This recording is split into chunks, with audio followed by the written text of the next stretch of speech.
Hello everyone, সালামু আলাইকুম। স্বাগতম সবাইকে। আমি মোহাম্মদ আব্দুল আল নোমান। আজকে আমরা ফিজিক্সের চ্যাপ্টার 13 যেটা আছে সেটা শিখব। তো এই অধ্যায়ে আসলে বেশিরভাগ পড়াই আসলে বাংলা পড়া, এখানে কোনো ম্যাথ নাই। জাস্ট একটা অর্ধায়ুর অঙ্ক আছে, ওইটা দেখাবো আমি। তো তোমরা পরীক্ষায় যদি এই অধ্যায় থেকে কোনো সৃজনশীল আসে, আমি তোমাদের বলবো যে এই অধ্যায় থেকে সৃজনশীল আসলে অ্যান্সার করার দরকার নাই। তবে হ্যাঁ, সৃজনশীল না আসার সম্ভাবনাই অনেক বেশি, কারণ অন্যান্য যে অধ্যায়গুলো আছে সেই অধ্যায়গুলো থেকে বেশ ভালো ভালো প্রশ্ন আসলে পরীক্ষায় আসে।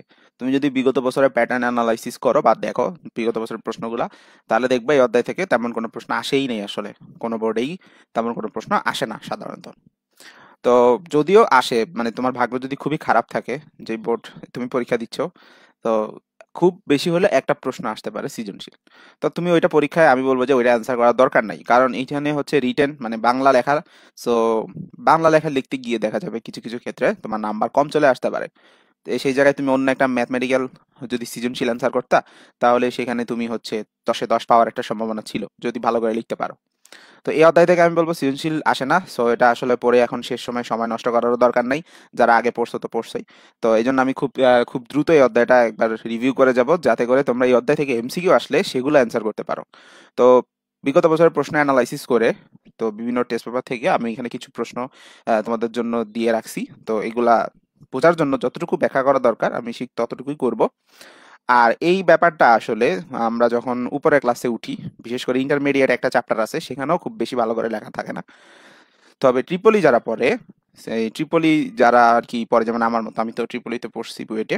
তো সেখানে আমাদের এইগুলা বেশ বিস্তারিতভাবে শেখানো হয়। সো এটা আসলে উপরের হায়ার লেভেলের একটা টপিক তোমাদের এখানে দেওয়া হয়েছে। সো বুঝতে হয়তো বা অনেকের কষ্ট হইতে পারে, কিন্তু তুমি জাস্ট মুখস্থ করে ফেলবা, এতটুকুই হচ্ছে আমার পরামর্শ। খুব ভালোভাবে বুঝতে পারবা যদি কেউ ট্রিপলি নিয়ে পড়ো।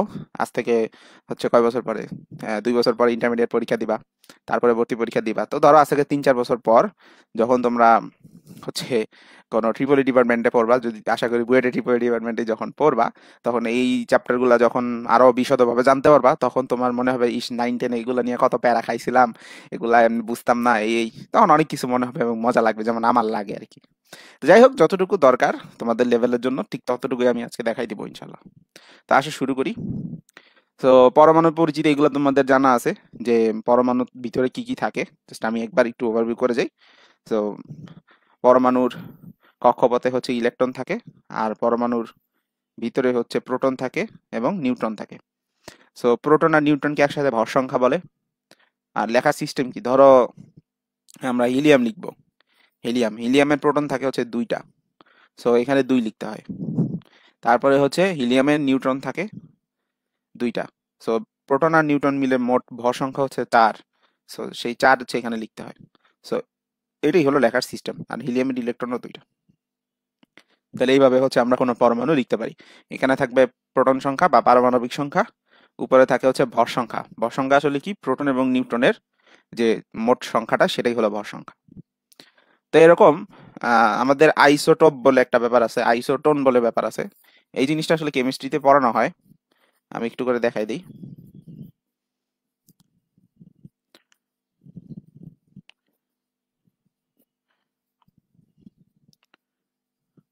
তো আরো আইসো অনেক কিছু আছে, বাট তোমাদের লেভেলে 3টাই দরকার। তো আইসোটোপ শেষে দেখো প আছে, তাহলে বুঝবে হচ্ছে প্রোটন সংখ্যা সমান।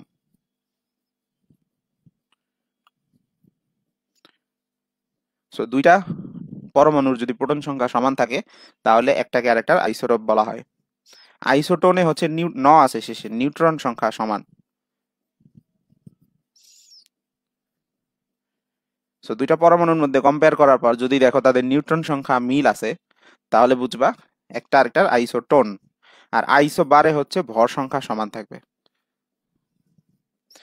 তো 2টা পরমাণু কম্পেয়ার করে যদি দেখো তাদের ভর সংখ্যা সমান, তাহলে একে অপরের আইসো বার হবে।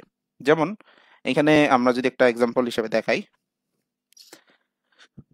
ধরো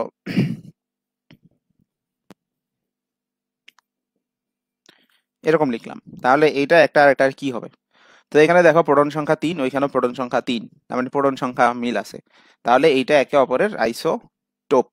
এরকম হাইড্রোজেনের আইসোটোপ আছে 7টা। হাইড্রোজেনের 7টা আইসোটোপ আছে।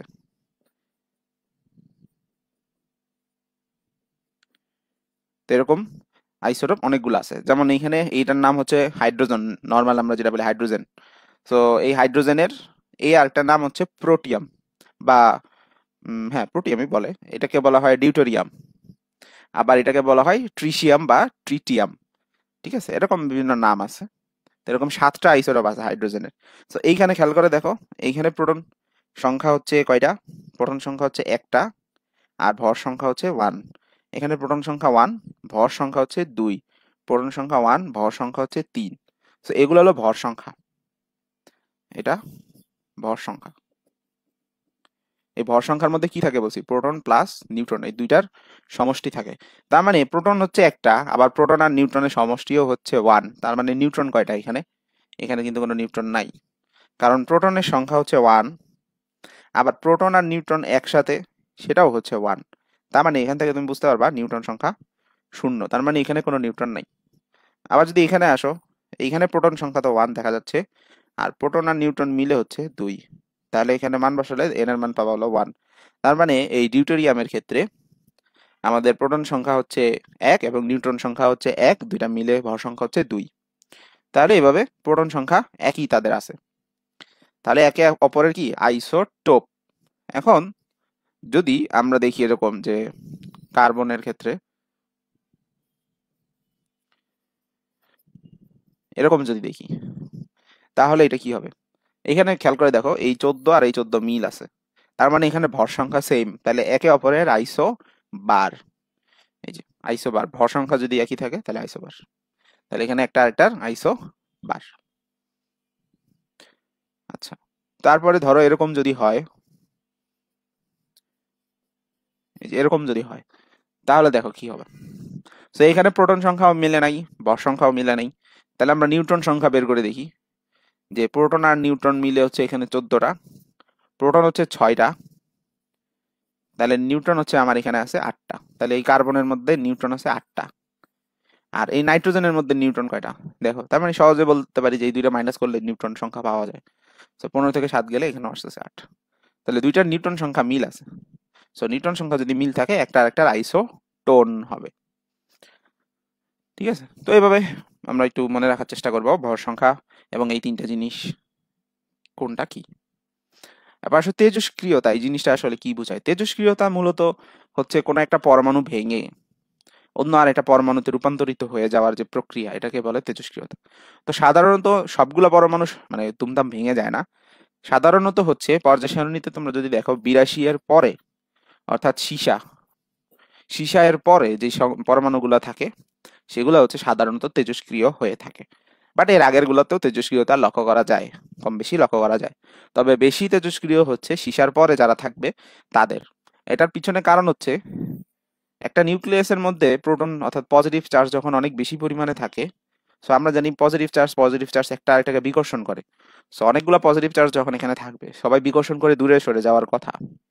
সো যত পজিটিভ চার্জের পরিমাণ বাড়বে, তত হচ্ছে এরা বিকর্ষণ করে দূরে সরে যাওয়ার সম্ভাবনাও বাড়বে। সো 82-র উপরে যখন চলে যায়, তখন এই বিকর্ষণ ক্ষমতা অনেক বেশি বেড়ে যায়, যার কারণে এই নিউক্লিয়াসটা আর স্থায়ী হইতে পারে না, অস্থায়ী হয়ে যায়, মানে আনস্টেবল হয়ে যায়। সো তখন এই নিউক্লিয়াসটা ভেঙে ধরো মাল্টিপল 2টা বা 3টা নিউক্লিয়াসে বা 3টা ভিন্ন ভিন্ন পরমাণুতে রূপান্তরিত হয়ে যায়। এই যে ঘটনাটা, এই ঘটনাটাকে বলা হয় তেজস্ক্রিয়তা। সো এই ঘটনা ঘটার সময় এখানে আলফা কণা, বিটা কণা, গামা কণা বা গামার রশ্মি আসলে নির্গত হয়। তো সাধারণত আমাদের বইয়ে 3টাই আছে আপাতত, আরো অনেক প্রক্রিয়ায় তেজস্ক্রিয়তা হইতে পারে, বা সেগুলো আমাদের আপাতত দরকার নেই। আমাদের 3টা প্রসেস আছে। আলফা হচ্ছে কণা কিভাবে নির্গত হয় বা সেটা কি, বিটা কণা কি, এবং গামা রশ্মি কি। তো এই 3টা প্রসেস আমরা একটু করে দেখবো। আর তেজস্ক্রিয়তার বিভিন্ন ব্যবহার আছে, এটা তোমরা রিডিং পড়লেই দেখবা যে বিভিন্ন হচ্ছে ফসিলের বয়স নির্ণয়ের সময় তেজস্ক্রিয় মৌল ব্যবহার করা হয়। তারপরে হচ্ছে রোগ নিরাময়ের জন্য ব্যবহার করা হয়, ক্যান্সার রোগ প্রতিরোধের জন্য, তো ক্যান্সার চিকিৎসার জন্য। তো বিভিন্ন রকম ব্যবহার আছে, এটার জন্য তোমাদের বিস্তারিত জানতে বই পড়তে হবে। সেটা তোমরা বই থেকে পড়ে নিবা। সো আমরা আলফা কণা নিয়ে একটু ব্যাখ্যা করি। সো আলফা কণা মানেটা কি? আলফা কণা মানে হচ্ছে, আলফা কণা মানে হচ্ছে আমরা যে হিলিয়ামের নিউক্লিয়াসটা দেখলাম, সো সহজ এক কথায় বললে দ্বি ধনাত্মক হিলিয়ামের যে নিউক্লিয়াস আছে সেটাই হচ্ছে আলফা কণা। এখন দ্বি ধনাত্মক হিলিয়াম নিউক্লিয়াসটা আসলে কি? এখন হিলিয়ামের তোমার প্রোটন কয়টা, নিউট্রন কয়টা, এগুলো যদি আমরা আগে দেখাই। তো এটা মনে করো নিউক্লিয়াস। তো একটু আমি দেখলাম যে হিলিয়ামের প্রোটন সংখ্যা 2, ভর সংখ্যা 4। তার মানে ভিতরে হচ্ছে প্রোটন থাকবে 2টা এবং নিউট্রন থাকবে 2টা। তো এটা হচ্ছে আমার হিলিয়ামের নিউক্লিয়াস, 2টা প্রোটন আছে এবং 2টা নিউট্রন এখানে আছে। আর এটার যে কক্ষপথ, এটার কক্ষপথে ইলেকট্রন থাকবে 2টা। So, আমার দরকার শুধু এই যে ভিতরের নিউক্লিয়াসটা, তার মানে 2টা ইলেকট্রন সে ত্যাগ করে ফেলছে। তো 2টা ইলেকট্রন, এটা বাইর করে দিলাম, এটা বাইর করে দিলাম। তো 2টা ইলেকট্রন ত্যাগ করলে এখানে কি হয়? 2+। সো এই জিনিসটাই হচ্ছে আমার আলফা কণা। তো যখন আলফা কণার কথা বলবে তখন আসলে শুধু হিলিয়ামের নিউক্লিয়াসটার কথাই আসলে বুঝবা। এই এই জিনিসটাই হচ্ছে আমার আলফা কণা। সো আলফা কণা মানে কি? দ্বি ধনাত্মক হিলিয়াম নিউক্লিয়াস, মানে শুধু হিলিয়ামের নিউক্লিয়াসের অংশটুকুই। দ্বি ধনাত্মক কেন বলে? কারণ ওই যে 2টা ইলেকট্রন যে ছিল সেই 2টা ইলেকট্রন সে ত্যাগ করে ফেলছে, এই জন্য 2+ হয়েছে আয়নের ক্ষেত্রে। সো দ্যাট ইজ ওয়াই দ্বি ধনাত্মক কথাটা বলা হয়। তো এটা না বললেও সমস্যা নাই। মূলত আলফা কণা হচ্ছে হিলিয়ামের নিউক্লিয়াসটা। আচ্ছা, তারপরে বিটা কণাটাও একটু বলে যাই এখানে।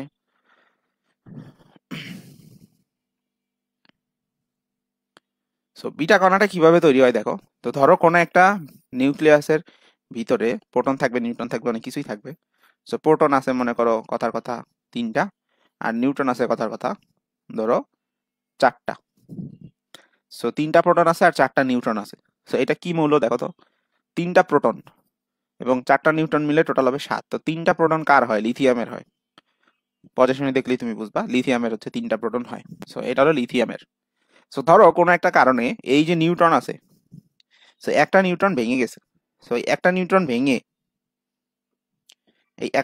ভেঙে তৈরি হলো এখানে একটা প্রোটন এবং একটা ইলেকট্রন। নিউট্রন ভেঙে কি তৈরি হলো? একটা প্রোটন তৈরি হলো এবং একটা ইলেকট্রন তৈরি হলো। সাথে সাথে আরো একটা কণা তৈরি হয়, অ্যান্টি নিউট্রিনো। সো ওটা আপাতত দরকার নাই, বইয়ের রিডিং পড়ার সময় দেখবা তোমরা এভাবে লেখা যে নিউট্রন ভেঙে প্রোটন তৈরি হয়, ইলেকট্রন তৈরি হয়, আর অ্যান্টি নিউট্রিনো তৈরি হয়। সো এটা আপাতত আমাদের দরকার নাই। আমাদের দেখো, চিন্তা করে দেখো, নিউট্রন তো চার্জ শূন্য। আমরা জানি প্রোটনের চার্জ পজিটিভ, ইলেকট্রনের চার্জ নেগেটিভ, আর নিউট্রনের হচ্ছে চার্জ শূন্য। সো প্রোটনের চার্জ হচ্ছে কত? যদি তোমাদের মনে থাকে 1.6 10⁻⁻19 কুলম। আর ইলেকট্রনের চার্জও সেম, -1.6 10⁻⁻19 কুলম। সো এই দুইটা চার্জ যোগ করলে কি হয়? শূন্য। তার মানে একটা নিউট্রন ভাঙলে একটা প্রোটন এবং একটা ইলেকট্রন পাওয়া যায়। এটাও পাওয়া যায়, এটা আপাতত লাগবে না। এখন ইলেকট্রনের পক্ষে কি নিউক্লিয়াসের মধ্যে থাকা সম্ভব? ইলেকট্রন থাকবে তো কক্ষপথে, ইলেকট্রন কিন্তু নিউক্লিয়াসে থাকতে পারবে না। সো এই যে ইলেকট্রনটা নিউক্লিয়াস থেকে বের হয়ে যায়। সো এই যে ইলেকট্রনটা নিউক্লিয়াস থেকে বের হয়ে গেল, এটাকেই বলা হয় বিটা কণা। তাহলে কি বুঝলাম? বিটা কণাটা আসলে কি? বিটা কণাটা আসলে হচ্ছে পরমাণুর নিউক্লিয়াসের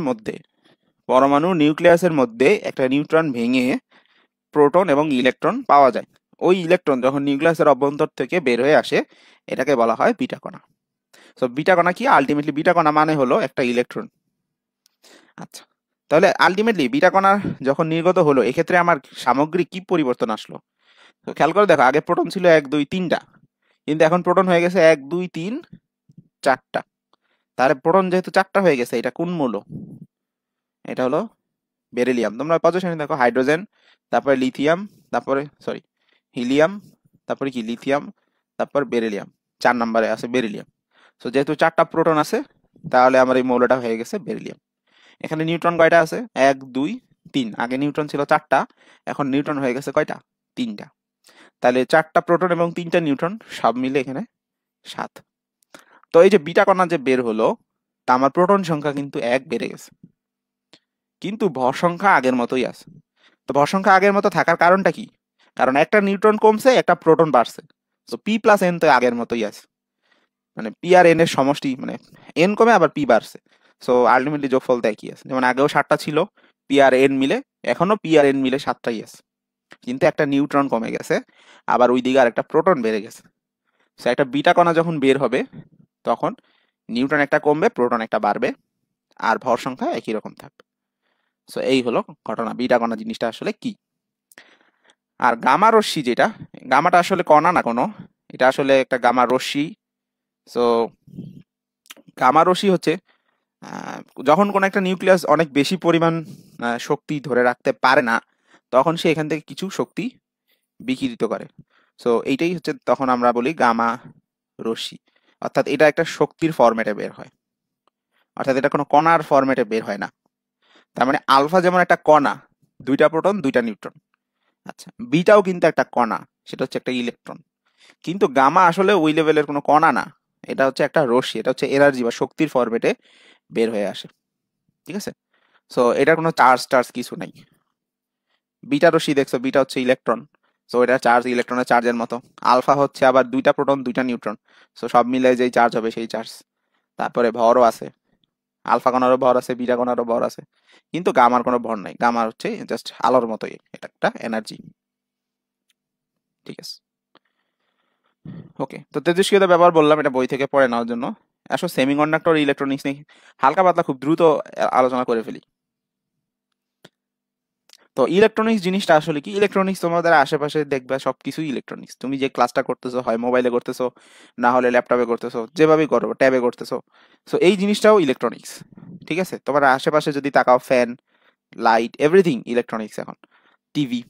সো এই ইলেকট্রনিক্স এর মধ্যে আসলে কি কি আছে, তুমি যদি ভাঙাও জিনিসগুলোকে দেখবা হচ্ছে একটা সার্কিট বোর্ড থাকে, সেখানে কি কি থাকে, সেখানে দেখবা ডায়োড থাকে, ট্রানজিস্টর থাকে, বিশেষ করে যদি স্মার্ট ডিভাইস হয় তাহলে সেখানে একটা চিপ থাকে।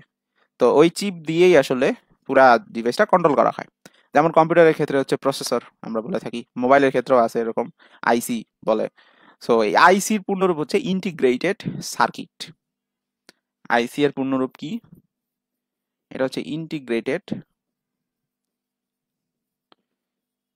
সার্কিট। তো সার্কিট হচ্ছে অনেক বড় বড় এলিমেন্ট একসাথে যুক্ত করে তার দিয়ে, সেটা হয় সার্কিট। কিন্তু এটা ইন্টিগ্রেটেড সার্কিট মানে হচ্ছে খুবই ক্ষুদ্র ক্ষুদ্র ক্ষুদ্র ক্ষুদ্র জিনিসগুলাকে কিভাবে আমরা একত্রিত করতে পারি একটা ছোট জায়গায়, সেটাই হচ্ছে ইন্টিগ্রেটেড সার্কিটের কনসেপ্ট। তো এই আইসি নিয়ে আসলে এটা একদিন আবিষ্কার হয় নাই, বেশ কয়েক বছরের গবেষণার শেষ ফরম্যাট হচ্ছে আইসি। এখনো এটা নিয়ে অনেক গবেষণা চলতেছে, তোমরা শুনে থাকবা মাইক্রোচিপ। তো মাইক্রোচিপ মানে কি, সাইজে হচ্ছে মাইক্রোমিটারে এরকম হবে, হ্যাঁ। তারপর ন্যানো চিপ, ন্যানো মেটেরিয়াল, এগুলোর নাম হয়তো বা তোমরা শুনে থাকবা। তো আরো গবেষণা করে জিনিসগুলোকে আরো ছোট ছোট করার প্রসেস এখনো চলমান আছে। তো অ্যানালগ ও ডিজিটাল সিগন্যালটা আসলে কি, অ্যানালগ সিগন্যাল মানে এই যে আমি কথা বলতেছি, কখনো কথা বলতেছি, কখনো আবার থেমে যাচ্ছি, কখনো আমার ভয়েস হাই হয়ে যাচ্ছে, কখনো আমার ভয়েস লো হয়ে যাচ্ছে। তার মানে এরকম যে কোনো রেগুলার ইয়া নাই। তো এই ধরনের সংকেতগুলোকে সাধারণত অ্যানালগ সংকেত বলা হয়।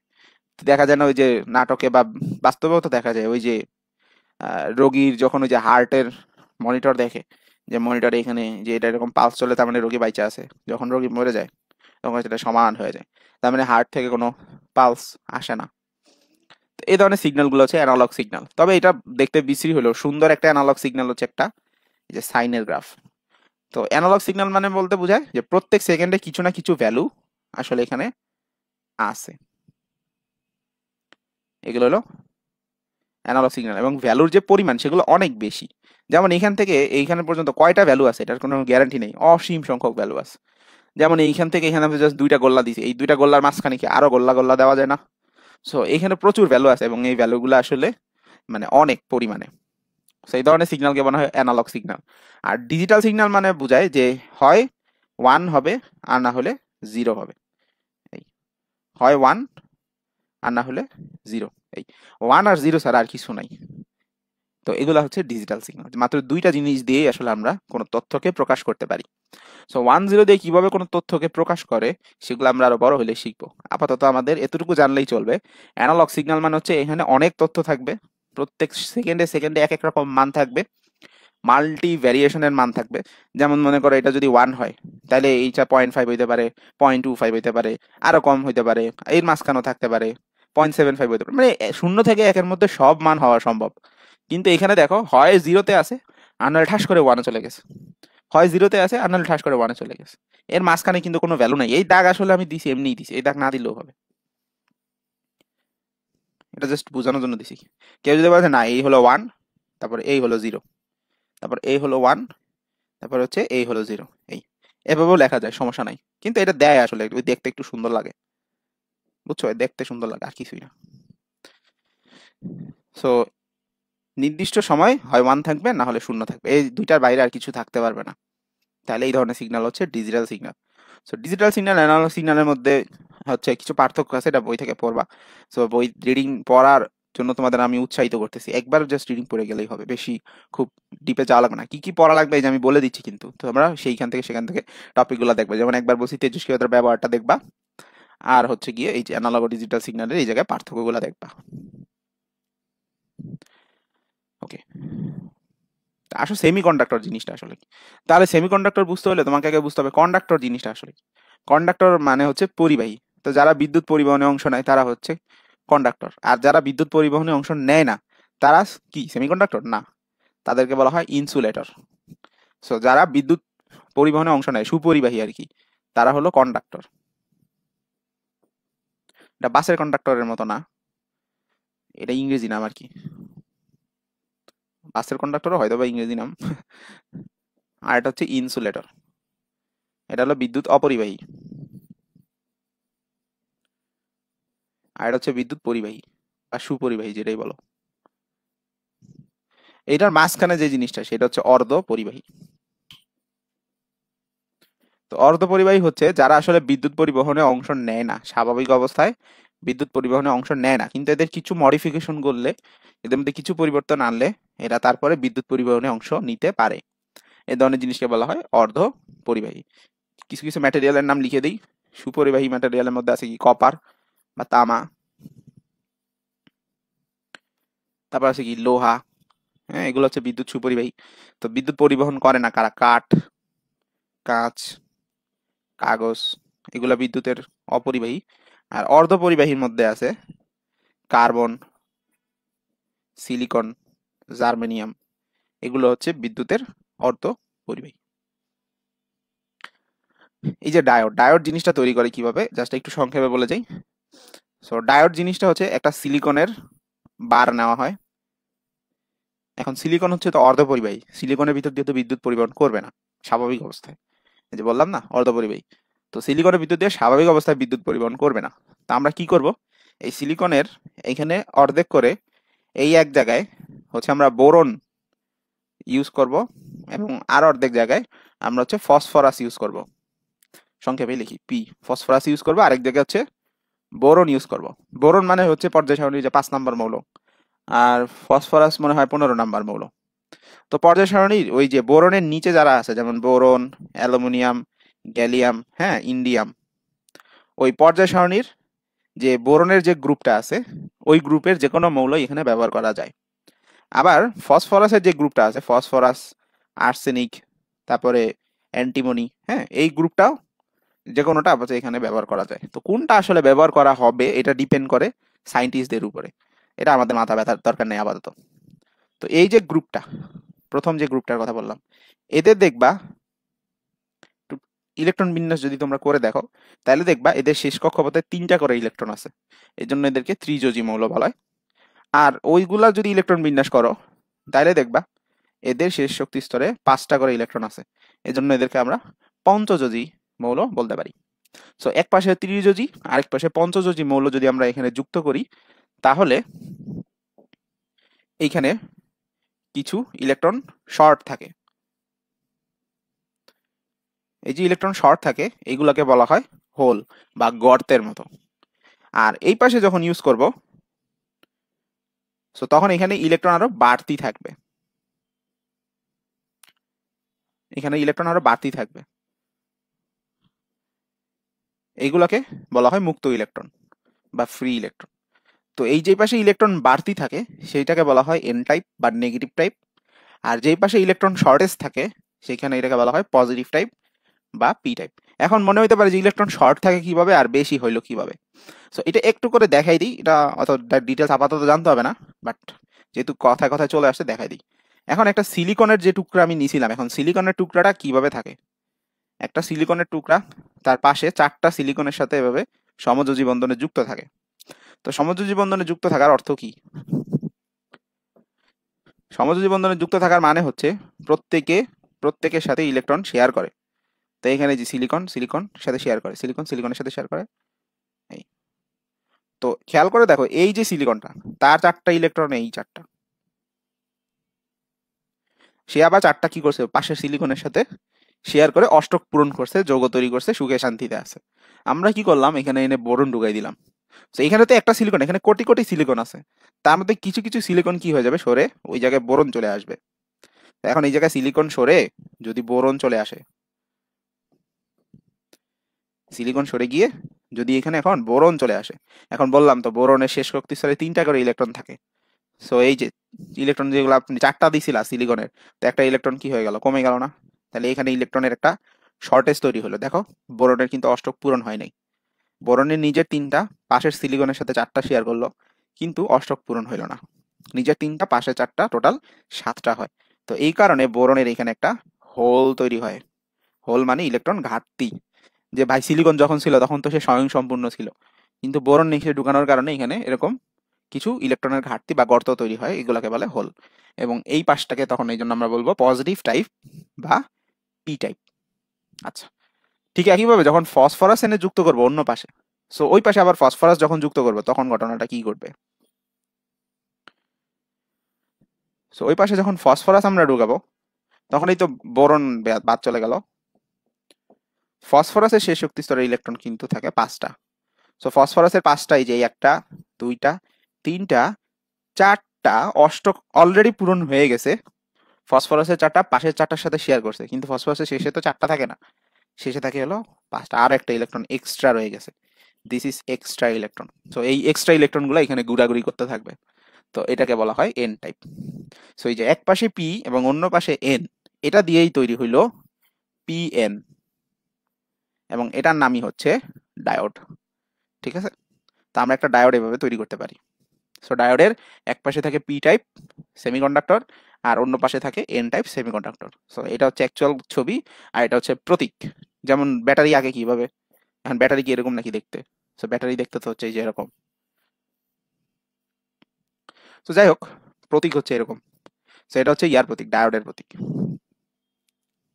ট্রানজিস্টরটা কি? ট্রানজিস্টর হচ্ছে এই যে এইটার মতোই, ডায়োডে যেমন 2টা সাইড আছে, ট্রানজিস্টর এরকম 3টা সাইড থাকবে। সো ট্রানজিস্টরের সাইড থাকবে এরকম 3টা। তাহলে এই যে একটা পুরো সিলিকনের টুকরা নিলাম, এটার এক পাশে হচ্ছে একরকম থাকবে, মাঝখানে একরকম থাকবে, ওই পাশে হচ্ছে আবার আরেক রকম থাকবে। তা কি বললাম একটু বলি আবার।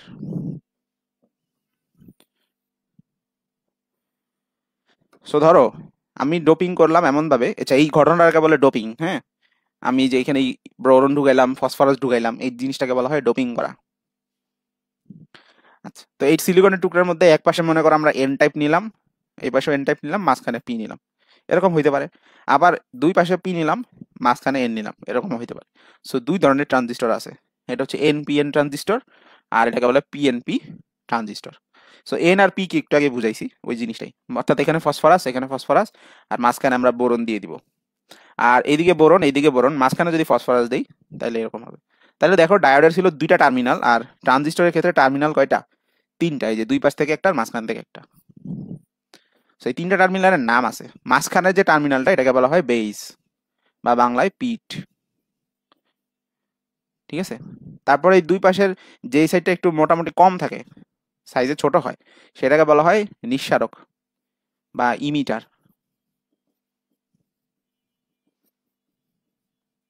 আর অন্য পাশটাকে বলা হয় সংগ্রাহক, এটা ইংরেজি নাম হচ্ছে কালেক্টর। ইংরেজি নামগুলোও শিখে নিবা, অপশনে যদি বাংলা নাম না দিয়ে ইংরেজি নাম দিয়ে দেয় তখন কি করবা। এটারও তাই একই রকম, মাঝখানে একটা পিঠ, যেটা দুইটার মধ্যে যেটা সাইজে ছোট সেটা হচ্ছে ইমিটার বা নিঃসারক, আর অন্যটা হচ্ছে কালেক্টর, যেটা সাইজে বড় থাকবে ওটা কালেক্টর বা সংগ্রাহক। ঠিক আছে, তো ট্রানজিস্টরের প্রতীক কিরকম? ট্রানজিস্টরের প্রতীক হচ্ছে এই যেরকম 3টা টার্মিনাল বের করে রাখবা, এই যে 3টা টার্মিনাল, একটা বের হয়েছে এদিকে, একটা এদিকে, আর একটা এদিকে। আবার দেখাই, সো একটা দাগ দিয়ে নিলা, এদিক দিয়ে একটা বেরোবে, এদিক দিয়ে একটা বেরোবে, মাঝখান দিয়ে একটা বেরোবে। সো এই 3টা টার্মিনাল হচ্ছে এই 3টা। এখন কোনটার নাম কি? যেটা হচ্ছে এই যে এই দাগের সাথে সোজা বেরোবে, এইটাই হচ্ছে আমাদের সেই পিট বা বেস, যেটা মাঝখানেরটা। তাহলে এই দুইটার মধ্যে একটা হচ্ছে নিঃসারক আর একটা হচ্ছে সংগ্রাহক। এখন যে কোনো একটা দিলেই হয়, কারণ দেখতে একই রকম। সো যেটা নিঃসারক দিবা সেখানে একটা তীর চিহ্ন দিবা, এখন তীর চিহ্ন এই দিকেও দেওয়া যায়, আবার চাইলে তীর চিহ্ন উল্টা দিকেও দেওয়া যায়। সো আমি দুইটা দিয়েই দেখাই কোনটা কি মিন করে। সো এটা দিলাম।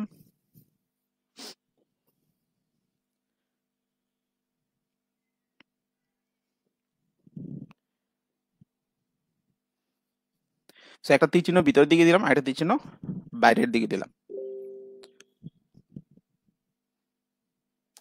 ওকে, তো এখন এইখানে কোনটা আসলে কি মিন করে দেখো, যেটা তুমি তীর চিহ্ন দিবা ওইটা হবে নিঃসারক মানে ইমিটার, আর অন্য পাশ যেটা ওটা কালেক্টর মানে ওই যে সংগ্রহ।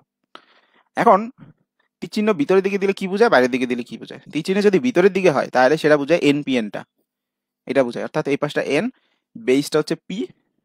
দুঃখিত, আমি একটু ভুল করছি, এটা হচ্ছে পিএনপি বোঝাবে। হুম, পিএনপি মানে তীর চিহ্ন সবসময় পি থেকে এন এর দিকে থাকবে, এভাবে মনে রাখতে পারো শর্টকাটে। তাহলে এই পাশটা পি, এই পাশটা পি, কারণ ইমিটার এবং কালেক্টর তো একই নাম দেওয়া লাগবে। সো এই যে পি পি, সো দুই পাশে পি আর মাঝখানে যদি এন হয় তাহলে তীর চিহ্ন দেখো পি থেকে এন এর দিকে হয়। এখন তুমি সেম কাজ যদি এখানেও করো তাহলে পি থেকে তো এন এর দিকে তীর চিহ্ন হইলো না, তাহলে কি করতে হবে? এই দুই পাশে এন দিতে হবে, মাঝখানে পি দিতে হবে। তাহলে এবার ঠিক আছে, তীর চিহ্ন পি থেকে এন এর দিকে হয়েছে। তাহলে এটা হলো পিএনপি ট্রানজিস্টর, এটা হলো এনপিএন ট্রানজিস্টর।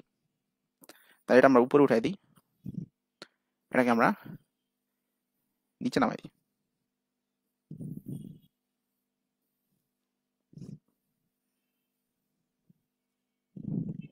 ঠিক আছে, তাহলে এটা হলো এনপিএন, পি থেকে এন এর দিকে তীর চিহ্নটা থাকবে, আর যেখানে তীর চিহ্ন থাকবে ওইটা হচ্ছে ইমিটার বা নিঃসারক টার্মিনাল। ঠিক আছে, তা আসলে আমরা একেবারে বহু নির্বাচনী সলিউশনে চলে যাই। দেখি এবার কোন মৌল থেকে তেজস্ক্রিয় কণা বা রশ্মি নির্গমনের ঘটনাকে কি বলে? যে তেজস্ক্রিয় কণা যেমন আলফা বিটা কণা, আর রশ্মি বলতে গামা রশ্মি, যেগুলো বের হয় ঘটনাটাকে বলে কি? এটাকে বলে তেজস্ক্রিয়তা। নিচের কোনটির উপস্থিতি পর্যবেক্ষণ করে জীবাশ্মের বয়স সম্পর্কে আমরা ধারণা পেতে পারি? এটা হচ্ছে ওই যে আমাদের কি বলে ওই তেজস্ক্রিয়তার ব্যবহার বা আইসোটোপের ব্যবহার, সেখানে তুমি পাবা। এটা হচ্ছে কার্বন 14, এই আইসোটোপটা ব্যবহার করে করা যায়। কোনটির মাধ্যমে নতুন মৌল পাওয়া যায়?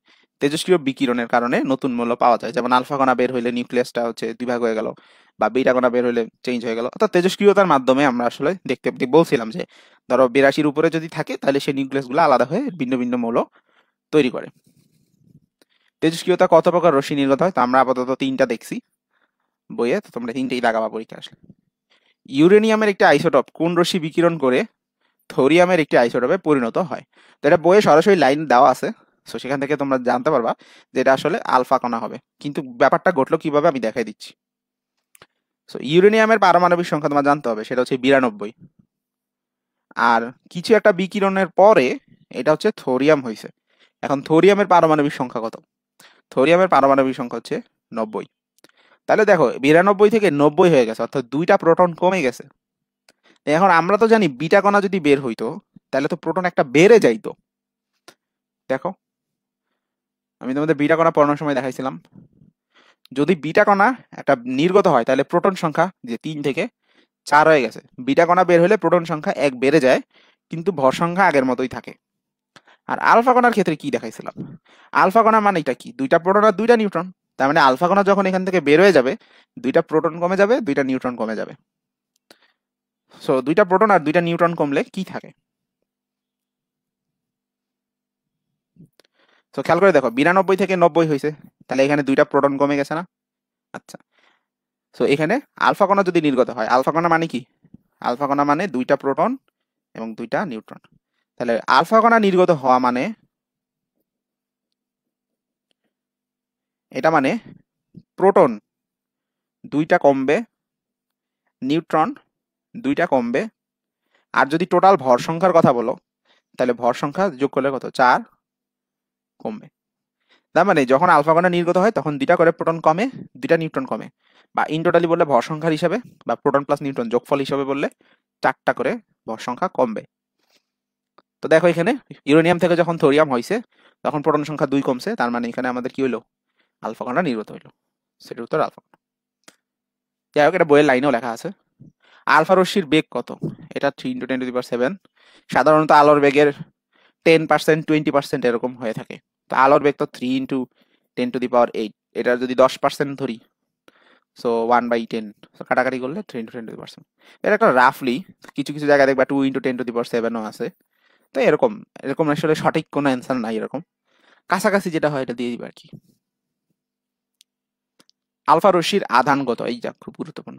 আলফা রশ্মির মধ্যে কি আছে? 2টা প্রোটন 2টা নিউট্রন। এখন বল আধান কত হবে? নিউট্রনের কি কোনো আধান আছে? আধান মানে চার্জ। নিউট্রনের কোনো চার্জ আছে? নিউট্রনের কিন্তু কোনো চার্জ নাই। প্রোটনের চার্জ আছে। একটা প্রোটনের চার্জ কত? একটা প্রোটনের চার্জ 1.6 × 10⁻⁹ কুলম্ব। ইলেকট্রনের চার্জ আর প্রোটনের চার্জ সমান। সো প্রোটন আছে এখানে কয়টা? 2টা। সো 2 দিয়ে গুণ দিবা, তাহলে কত হবে? 3.2 × 10⁻⁹ কুলম্ব। আর নিউটনের তো কোনো চার্জ নাই, তাহলে এইটাই আমাদের আলফা কণার আধান। তাহলে 3.2 × 10⁻⁹। কোনটি আলফা কণা নামে পরিচিত? যে হিলিয়ামের নিউক্লিয়াস, বারবার সংজ্ঞায় বলছি। কোন রশ্মির ভেদন ক্ষমতা বেশি? আচ্ছা, এটা খুব ভালো প্রশ্ন। সবচেয়ে ভেদন ক্ষমতা বেশি হচ্ছে গামা। তো দেখো, আমি যদি একটা কম্প্যারিজন দেখাই তোমাদের, তো কোনটা কতটুকু ভেদ করে যাইতে পারে। ধরো আমরা প্রথমে যদি কাগজ দেই, সো 3টা রশ্মি ধরো বের করলাম, আলফা কণাও এখান থেকে ছাড়লাম, বিটা কণাও ছাড়লাম, এবং গামা কণাও ছাড়লাম। আগে এটা বলো, গামা তো কণা না, গামা তো রশ্মি। সো আমাকে এই 3টার মধ্যে বলো কোনটার আসলে ভর বেশি বা সাইজ বড় হবে। অবভিয়াসলি আলফা কণা, কারণ আলফা কণার মধ্যে কি আছে? আলফা কণার মধ্যে 2টা প্রোটন আছে, 2টা নিউট্রন আছে। এটা চার্জও বেশি, ভরও বেশি, এবং সাইজও বড়। বিটা কণা কি? জাস্ট একটা ইলেকট্রন। আর গামা রশ্মি কি? এটা তো কোনো কণাই না, এটা তো হচ্ছে শক্তি। ঠিক আছে, যেমন তাপ, তাপ কিন্তু দেয়ালের এক পাশ থেকে অন্য পাশে যাইতে পারে, কিন্তু কোনো একটা বস্তু, মার্বেল, মার্বেল কি দেয়ালের এক পাশ থেকে আরেক পাশে যাইতে পারে? পারে না। আচ্ছা, সেটা একটা কাগজ। তো এই কাগজ ভেদ করে আসলে আলফা কণাই যেতে পারবে না, কারণ কাগজের যে মানে একটা ফাঁকা জায়গা তো থাকা লাগবে। তো কাগজের যে অণুগুলোর মধ্যে যে ফাঁকা জায়গা আছে, এই ফাঁকা জায়গার জন্য এনাফ না আলফা কণাকে পাস করানোর জন্য। সো আলফা কণা এখানেই আটকায় যাবে, এখানেই আটকায় যাবে। কিন্তু বিটা কণা কাগজ ভেদ করে যাবে, গামা রশ্মিও কাগজ ভেদ করে যেতে পারবে, কারণ বিটা কণা মানে হচ্ছে একটা ইলেকট্রন, ইলেকট্রনের সাইজ খুবই ছোট, মানে প্রোটন নিউট্রন এই নিউক্লিয়াসের তুলনায় তো অনেক অনেক ছোট। তো এদের আটকানোর জন্য আমরা একটা কাজ করবো, সেটা হচ্ছে অ্যালুমিনিয়ামের একটা শীট, অ্যালুমিনিয়ামের একটা পাত আমরা এখানে স্থাপন করলাম। তো এটা বিভিন্ন সাইজের নেওয়া যায়, সাধারণত বিভিন্ন বইয়ে 5 মিলিমিটার পুরু অ্যালুমিনিয়াম পাত এরকম লেখে। তোমাদের বই কি লেখা আছে তোমরা দেখবা। সো এই অ্যালুমিনিয়ামটার 5 মিলিমিটার সাধারণত পুরু পাত দিয়ে আমরা চেষ্টা করে দেখলাম আটকানো যায় কিনা। সো তখন দেখা গেল বিটা কণাকে আটকানো যায়, বাট গামা রশ্মিকে আটকানো যায় না।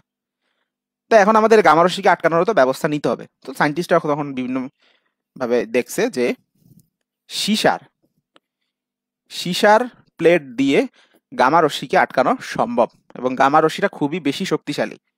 এটা যদি মানে মানুষের শরীরের ভিতরে প্রবেশ করে, তাহলে তোমার শরীরের যে ডিএনএ এর স্ট্রাকচার আছে এগুলো চেঞ্জ হয়ে যেতে পারে।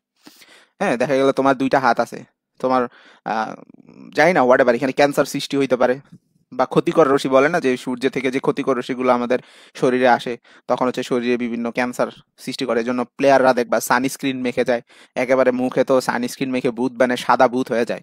বিশেষ করে শ্রীলঙ্কার প্লেয়ারদের এটা আমি দেখছি বেশি, লাসিত মালেঙ্গা তো পুরো একদম সাদা সাদা হয়ে যায়। তো তিসারা পেরারা টিলাগড় ডিলশান, ও শ্রীলঙ্কার প্লেয়ারদের আমি বেশি দেখছি। দিনের বেলা খেলা হলে দেখবা বেশি শুধু শ্রীলঙ্কান প্লেয়ার না, সবাই আসলে দেখবা সানস্ক্রিন মেখে সাদা ভূত হয়ে হচ্ছে তারপরে মাঠের ভিতর নামে। তো এটা কেন নামে? যাতে সূর্যের ক্ষতিকর রশ্মি তার শরীরে ত্বকের মধ্যে দিয়ে চলে যাইতে না পারে। তো এর এই যে তোমার এই গামা রশ্মিও এরকম একটা ক্ষতিকর রশ্মি, অনেক বেশি শক্তি এর মধ্যে থাকে, এটা শরীরে ক্ষতি সাধন করতে পারে। তো এই যে সীসার প্লেট দিয়ে এটাকে আটকানো যাবে, তো প্লেটটা বেশ পুরু নেওয়া লাগে।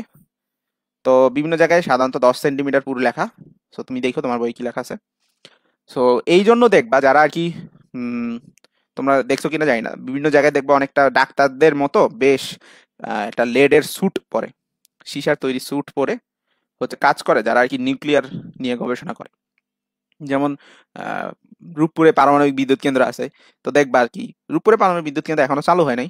তো যখন অন্যান্য জায়গাটা দেখতে পারো ইউটিউবে সার্চ করে, তো যারা আর কি এরকম মানে খুব ল্যাবে খুব সেন্সিটিভ গবেষণা করে, বিশেষ করে এই নিউক্লিয়ার রিলেটেড গবেষণা যারা করে, তারা কিন্তু স্পেশাল এই স্যুট পরে যায়।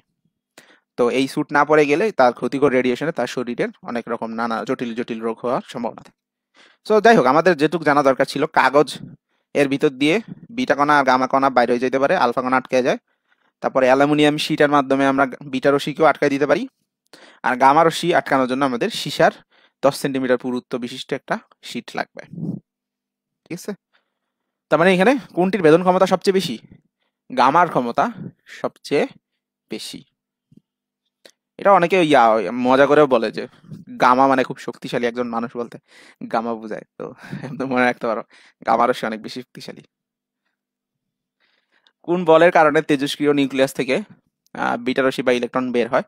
সো এটা হচ্ছে দুর্বল নিউক্লিয় বল, এটা রিডিং এর মধ্যে আছে। 9 × 10⁻৯ 31 কেজি, এটা কোন কণার ভর? এটা একটা ইলেকট্রনের ভর। ইলেকট্রনের ভর কত? 9.1 10⁻³ কেজি। তো এখানে অপশনে তো ইলেকট্রন নাই, তাহলে কোনটা হবে? গামা, সরি, বিটা কণা হবে। মনে আছে বলছিলাম না, বিটা কণা আসলে কি একটা ইলেকট্রনই, যে ইলেকট্রনটা নিউক্লিয়াসের মধ্যে উৎপন্ন হয়েছে। কিভাবে উৎপন্ন হয়েছিল? নিউট্রন ভেঙে একটা প্রোটন আর একটা ইলেকট্রন উৎপন্ন হয়েছিল, সাথে অ্যান্টি নিউট্রিনো ছিল। ওই ইলেকট্রনটা নিউক্লিয়াসের মধ্যে থাকতে পারে না, সে বের হয়ে যায়। এটাই হলো বিটা কণা।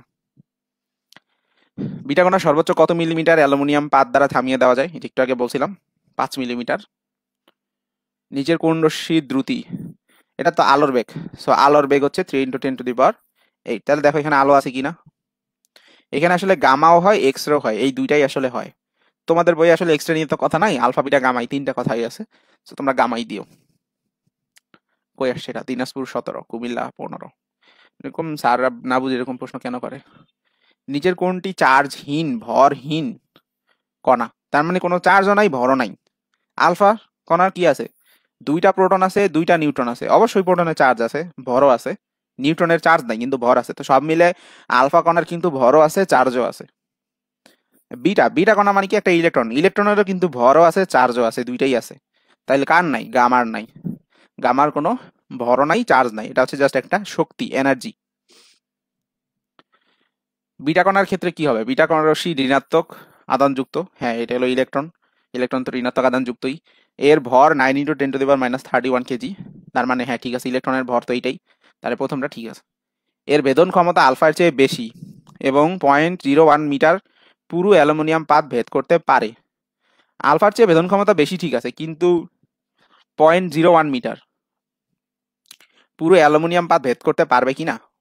এটা তো 5 মিলিমিটার পুরো অ্যালুমিনিয়াম পাত ভেদ করতে পারে না, তো এটা তো হওয়ার কথা না। এর পথ রেখা সোজা এবং বায়ুতে পাল্লা আছে। না, এর পথ রেখা সোজা না, সো 3 হবে না, তো বাধ্য হয়ে আমাকে 1 ও 2 লাগাইতে হবে। এইখানে মেবি হয়তো বা 1.01 মিলিমিটার পুরু বলতে চাইছিল, সো 5 মিলিমিটার তো অনেক লম্বা, তো 0.1 মিলিমিটার তো অনেক ছোট হবে। এটা আসলে বোঝাচ্ছে 10 মিলিমিটার, সো 10 মিলিমিটার ভেদ করতে তো পারবে না। 5 মিলিমিটারই ভেদ করতে পারে না, 10 মিলিমিটার কিভাবে ভেদ করবে? এটা তো সম্ভব না। তো এইখানে মনে হয় না হবে কথাটা, তাহলে হচ্ছে 2 ও ঠিক হবে। তাহলে 1 ও 2, ঠিক আছে। আচ্ছা, এখানে একটা কথা বলছে, এর পথরেখা সোজা এবং বায়ুতে পাল্লা আছে। এই কথাটার মানে হচ্ছে যে এক জায়গা থেকে যখন আলফা, বিটা এবং গামা কণা নির্গত হয়, তখন দেখা যায় যদি আমাদের এখানে ম্যাগনেটিক ফিল্ড থাকে, ম্যাগনেটিক ফিল্ড মানে চুম্বক ক্ষেত্র যদি অ্যাপ্লাই করা হয়, চুম্বক ক্ষেত্র হচ্ছে চার্জের উপর ইফেক্ট করে। তার মানে আলফা বিটা কণায় তিনটার মধ্যে আলফা কণা চার্জিত এবং সেটা চার্জ পজিটিভ, বিটা কণাও চার্জিত কণা, এটার চার্জ নেগেটিভ, কিন্তু গামা হচ্ছে কোনো চার্জ নাই। সো ম্যাগনেটিক ফিল্ড থাকলে আলফা কণা হচ্ছে একদিকে বাঁকা হয়ে যায়, বিটা কণা আরেকদিকে বাঁকা হয়ে যায়, কিন্তু গামা যেটা আছে সেটা সোজাসুজি বের হয়ে যায়, কারণ গামা তো কোনো চার্জ নাই, এটার উপর চুম্বক ক্ষেত্রে কোনো প্রভাব আসলে থাকে না। সো এই কারণে আসলে যেটা বলা যে এর পথরেখা সোজা হবে, এটা আসলে ভুল। যেহেতু বিটা কণা চার্জ, আলফা এবং বিটা কণা এদের পথরেখা সোজা হয় না, এরা বাঁকা হয়ে যায়। ঠিক আছে, কথাটার মানে কি এটা বোঝানোর চেষ্টা করলাম। আলফা রশ্মির ক্ষেত্রে নিচের কোন বিষয়গুলো লক্ষ্য করা যায়? আলফা রশ্মি ধনাত্মক আধানযুক্ত, হ্যাঁ, এবং জিঙ্ক সালফাইড পর্দায় প্রতিপ্রভা সৃষ্টি করে, হ্যাঁ এটা জিঙ্ক সালফাইড পর্দায় প্রতিপ্রভা সৃষ্টি করে। এর ভর বেশি হয়, বেদন ক্ষমতা বেশি। বেদন ক্ষমতা কম, বেশি কেন হবে? ভর বেশি দেখেই তো সে ভেদ করে যাইতে পারে না, সো 2 হবে না। এর একটি হিলিয়াম নিউক্লিয়াস, এর ভর হচ্ছে হাইড্রোজেন পরমাণুর 4 গুণ। আচ্ছা, আমাদের 2 নাম্বার যেহেতু হবে না, 1 ও 3 শেষ, আর তো চিন্তা করার দরকার নাই। বাট তাও এটা দেখি, হিলিয়াম নিউক্লিয়াস, আলফা তো হিলিয়াম নিউক্লিয়াসই, আর হাইড্রোজেন পরমাণুর 4 গুণ কিভাবে? তো হাইড্রোজেনের ভর কত? হাইড্রোজেনের যদি এমনি হিসাব করি 2 গ্রাম। আচ্ছা, এখানে হাইড্রোজেন বলতে H2 বুঝাইলে হবে না আবার। হিলিয়াম না, হিলিয়ামের তো হচ্ছে 4। তো এখানে হাইড্রোজেন বলতে হাইড্রোজেন পরমাণু বুঝাইছে, H2 না, এই 2টা হবে না। সো হাইড্রোজেন পরমাণু 4 গ্রাম, তো শুধু হাইড্রোজেন বুঝাইলে সেটা হচ্ছে 1 গ্রাম।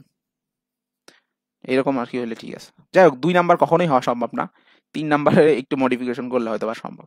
তো এইখানে কোশ্চেনগুলো যেই টিচাররা করেন, স্কুলের টিচাররা করেন, তো ওনাদের আসলে মানে এটা আসলে আন্ডার এস্টিমেট করা ঠিক না, অবশ্যই ওনারা অনেক শিক্ষিত মানুষ। কিন্তু ভুল হয়ে যায় মাঝে মাঝে, কারণ এই ব্যাপারগুলোতে অনেক ডিপ নলেজ অনেকের থাকে না, বা অনেকে থাকলেও অনেক সময় প্রিন্টিং মিস্টেক হয়ে যায়, বিভিন্ন কারণে কিন্তু প্রশ্ন ভুল আসতে পারে। বোর্ডের প্রশ্ন মানেই যে এটা কোরআনের আয়াতের মতো একদম মানে পারফেক্ট, এটাই আমাদের মেনে চলতে হবে, ব্যাপারটা সেরকম না। ঠিক আছে, এটা তোমরা আগে, অনেকে তোমাদের মধ্যে মনে মানে এই মানসিকতা আছে যে বোর্ডের কোয়েশ্চেন কিভাবে ভুল হইতে পারে। অবশ্যই ভুল হইতে পারে, বোর্ডের কোয়েশ্চেন কেন ভুল হইতে পারে না? ঠিক আছে, তো বুঝবা যে কেন ভুল হয়েছে, এটা যদি তুমি বুঝতে পারো তাহলে তো তুমি ঠিক রাস্তায় আছো। তুমি যদি মানে এটাই না বুঝো যে এটা ভুল প্রশ্ন, কেন ভুল, সেটা যদি না বুঝো, তার মানে তোমার বেসিক এখনো ক্লিয়ার হয় নাই। সো এটা ভালো মতো বোঝার চেষ্টা করবা। আচ্ছা, রেডিয়াম ধাতু তেজস্ক্রিয় ভাঙনের ফলে কোন মৌলে পরিণত হয়? সো রেডিয়াম হচ্ছে রেডিয়ামের দেখতে হবে। তো সাধারণত যেগুলাই আসলে থাকে সবগুলা সীসাতে কনভার্ট হওয়ার চেষ্টা করে, কারণ সীসার হচ্ছে যে ওই যে 82, সবগুলাই কমে কমে আসলে সীসাতে কনভার্ট হওয়ার ট্রাই করে। গামা রশ্মির ধর্মটা কি? গামা রশ্মির ধর্ম কি? এটা হচ্ছে বিদ্যুৎ চুম্বকীয় তরঙ্গ এবং ভরহীন। হ্যাঁ, এটা ঠিক আছে। 2টা প্রোটন 2টা নিউট্রন দিয়ে তৈরি। এটা তো আলফা কণার কথা বলতেছে। তরঙ্গ দৈর্ঘ্য খুব কম, এর চৌম্বক ক্ষেত্র দিয়ে প্রভাবিত করা যায়। চৌম্বক ক্ষেত্র দিয়ে প্রভাবিত করা যায় না, তাহলে এটাও হবে না। এর রশ্মির অস্তিত্ব বোঝা যায় না এবং এর বেগ আলোর বেগের সমান। এর বেগ আলোর বেগের সমান, এই কথাটা ঠিক আছে, কিন্তু অস্তিত্ব বোঝা যায় না, এটা সঠিক না। এটা অস্তিত্ব বোঝা যায়। তাই হোক, এটা সর্বাধিক সঠিক উত্তর 1 নাম্বারটাই, সবগুলো ঠিক আছে। দীর্ঘদিন মাত্রাতিরিক্ত তেজস্ক্রিয় বিকিরণের সংস্পর্শে থাকলে মানুষের উপর কি ধরনের প্রভাব পড়ে? ওই যে বলতেছিলাম যে শরীরের কিন্তু অনেক নানা জটিলতা তৈরি হয়। তো কি হবে? রোগ প্রতিরোধ ক্ষমতা হ্রাস পাবে। রোগ প্রতিরোধ ক্ষমতা বৃদ্ধি পাবে? এটা কি শরীরের জন্য ভালো নাকি? তেজস্ক্রিয়তা হজম শক্তি বৃদ্ধি পাবে, এগুলো কি লিখছে? এগুলো সব না হবে, মানে উল্টা হবে। রোগ প্রতিরোধ ক্ষমতা কমে, হ্যাঁ, তারপরে হজম শক্তি হ্রাস পায়, তারপর স্মৃতিশক্তিও হ্রাস পায়। এজন্য যারা দেখবা হচ্ছে মানে পারমাণবিক বিদ্যুৎ কেন্দ্রে কাজ করে, এদেরকে আরেকটা এক্সট্রা ভাতা দেয়। স্বাস্থ্য ভাতা তো দেয়, এর পাশাপাশি ঝুঁকি ভাতাও দেয়। স্বাস্থ্য ভাতা একটু বেশি থাকে, মানে এদের বেতন অনেক বেশি হয়। তেজস্ক্রিয়তার ব্যবহার কোনটি নয়? তাহলে তেজস্ক্রিয়তা কোথায় ব্যবহার করে না? রোগ নির্ণয় ব্যবহার করে, রোগ নিরাময়, শিল্প কারখানায়, রিপ্লেসমেন্ট থেরাপিতে। সব জায়গায় আসলে ব্যবহার করে, শিল্প কারখানায় তেমন একটা ব্যবহার হয় না। এখন রিপ্লেসমেন্ট থেরাপি বলতে আসলে কি বোঝানো হয়েছে সেটাও দেখার বিষয়, যে বিভিন্ন থেরাপিতে কিন্তু ব্যবহার করা হয়। যেমন ক্যান্সারের কেমোথেরাপি, ওই জায়গায় কিন্তু অনেক তেজস্ক্রিয় মানে মৌল ব্যবহার করা হয়। তো সাধারণত আমার মনে হচ্ছে 3 হবে সঠিক উত্তরটা। তারপরও এখানে একটু দেখে নিতে হবে বইয়ে রিডিং পড়ে। আসলে অর্ধায়ু ব্যাপারটা দেখি এবার। অর্ধায়ু মানে হচ্ছে কি, যে এই যে আমরা ক্ষয়ের কথা বলতেছি, যে পরমাণু ক্ষয় হয়ে যাবে, মানে এই যে তেজস্ক্রিয় বিকিরণ ঘটবে, মানে তুমি তো দেখলাই যে আলফা কণা যখন নির্গত হবে জিনিসটা আর ওই আগের মতো থাকবে না। যেমন ধরো পিটা কণা দিয়ে দেখাই, এই যে লিথিয়াম ছিল, জিনিসটা তো আর লিথিয়াম নাই, অন্য মৌল হয়ে গেছে। তো ধরো এই জায়গার ভিতরে 100টা লিথিয়ামের পরমাণু ছিল, তার মধ্যে 10টা লিথিয়ামের পরমাণু ভেঙে গেছে, ভেঙে তারা বেরিলিয়াম হয়ে গেছে, আর বাকি 90টা তো আছে। তাহলে এই যে জিনিসটা ঘটলো, এটাই তো ক্ষয়।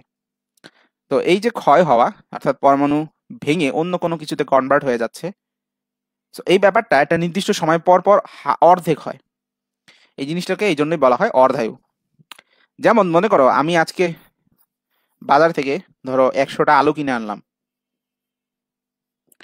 তো আমার বাসায় কিছু ধরো ইঁদুর আছে। সো এই ইঁদুর কি করে, প্রত্যেক দিন 50টা করে আলু খেয়ে ফেলে। তাহলে সরি, প্রত্যেকদিন অর্ধেক আলু খেয়ে ফেলে, 50টা না, দুঃখিত। প্রত্যেকদিন যে যে পরিমাণ আলু থাকে আইসা দেখে যে কি পরিমাণ আলু আছে, তারপর তার অর্ধেক খেয়ে ফেলে। সো প্রথম দিন ইঁদুর এসে দেখলো 100টা আলু এখানে রাখা আছে, তো এসে সে অর্ধেক খেয়ে ফেললো, তার মানে এখন আছে 50টা। এবার দ্বিতীয় দিন ওই ইঁদুর আবার আসলো, তো দেখলো যে এখন 50টা আলু আছে, তাহলে আবার অর্ধেক খেয়ে ফেললো, তাহলে এখন আলু আছে 25টা। তৃতীয় দিন ওই ইঁদুর আবার আসলো, ওই ইঁদুর আবার এসে দেখলো যে 25টা আলু আছে, তাহলে এখান থেকে আবার অর্ধেক খাই ফেলবো, তাহলে আলুর সংখ্যা থাকবে 12.5টি আলু। তাহলে এইভাবে প্রত্যেক দিন আমার আলুর সংখ্যা অর্ধেক হয়ে যাচ্ছে। তো যে সময় পর পর এরকম অর্ধেক হয়ে যায় ওই সময়টাকে বলা হয় অর্ধায়ু।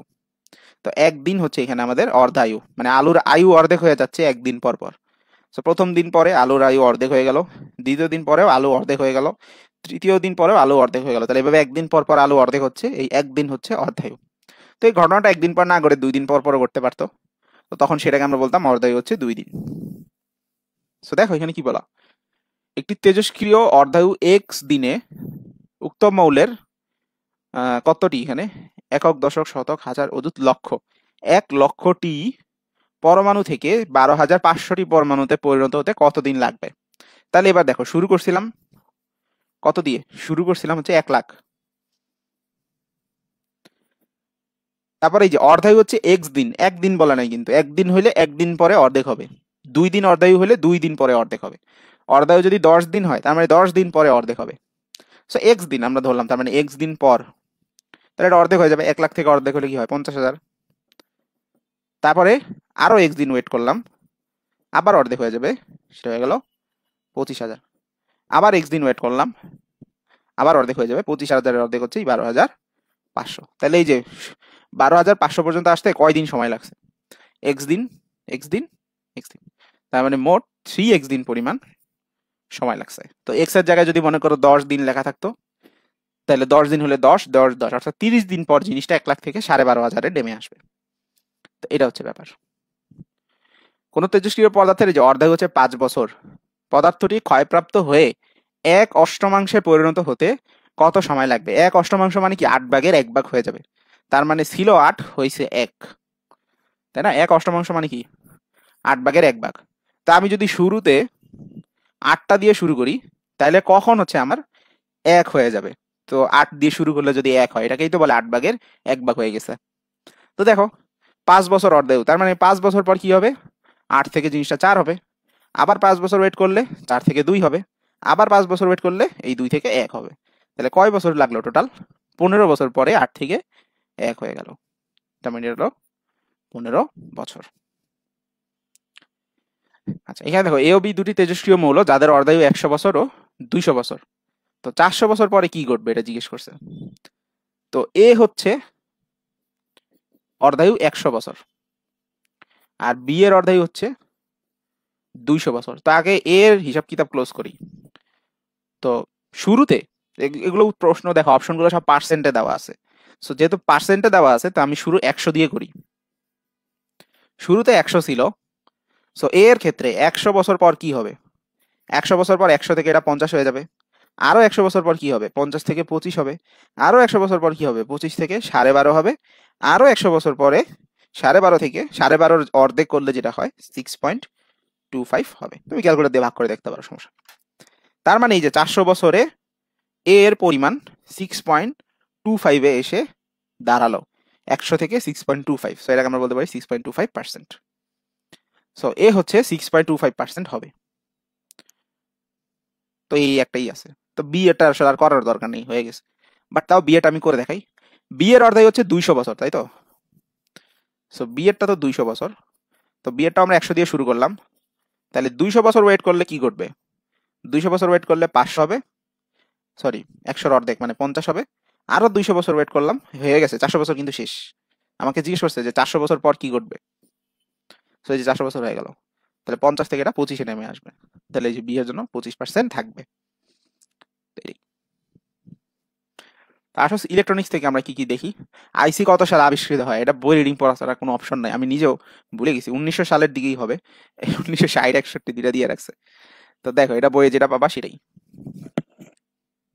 আইসি কি দিয়ে তৈরি হয়, তো তোমাদের আমি একটু আগে দেখছিলাম বেশিরভাগই সিলিকন, সেমিকন্ডাক্টর আর কি। সেমিকন্ডাক্টরের মধ্যে সিলিকনটাই সবচেয়ে বেশি ইউজ হয়, তবে বর্তমানে জার্মেনিয়ামও ইউজ হচ্ছে। এবং তোমাদের আমি আরো অ্যাডভান্স জিনিস জানায় রাখি, বর্তমানে অনেক বেশি গবেষণা চলতেছে দুইটার মিক্স নিয়ে, গ্যালিয়াম আর্সেনাইড, হ্যাঁ, তারপর হচ্ছে সিলিকন কার্বাইড, এইসব জিনিসগুলো, মানে শুধু সিলিকন বা শুধু জার্মেনিয়াম এরকম না, মিক্স জিনিসপত্র নিয়ে হচ্ছে গবেষণা বেশি হচ্ছে, কারণ সেগুলো অনেক বেশি পরিমাণে হচ্ছে পাওয়ার এফিশিয়েন্ট, মানে অল্প খরচ করে, টাকা খরচ করে বেশি পরিমাণ শক্তি পাওয়া যাবে। নিচের কোন সংকেত যেতে যেতে বিবর্ধিত হয়?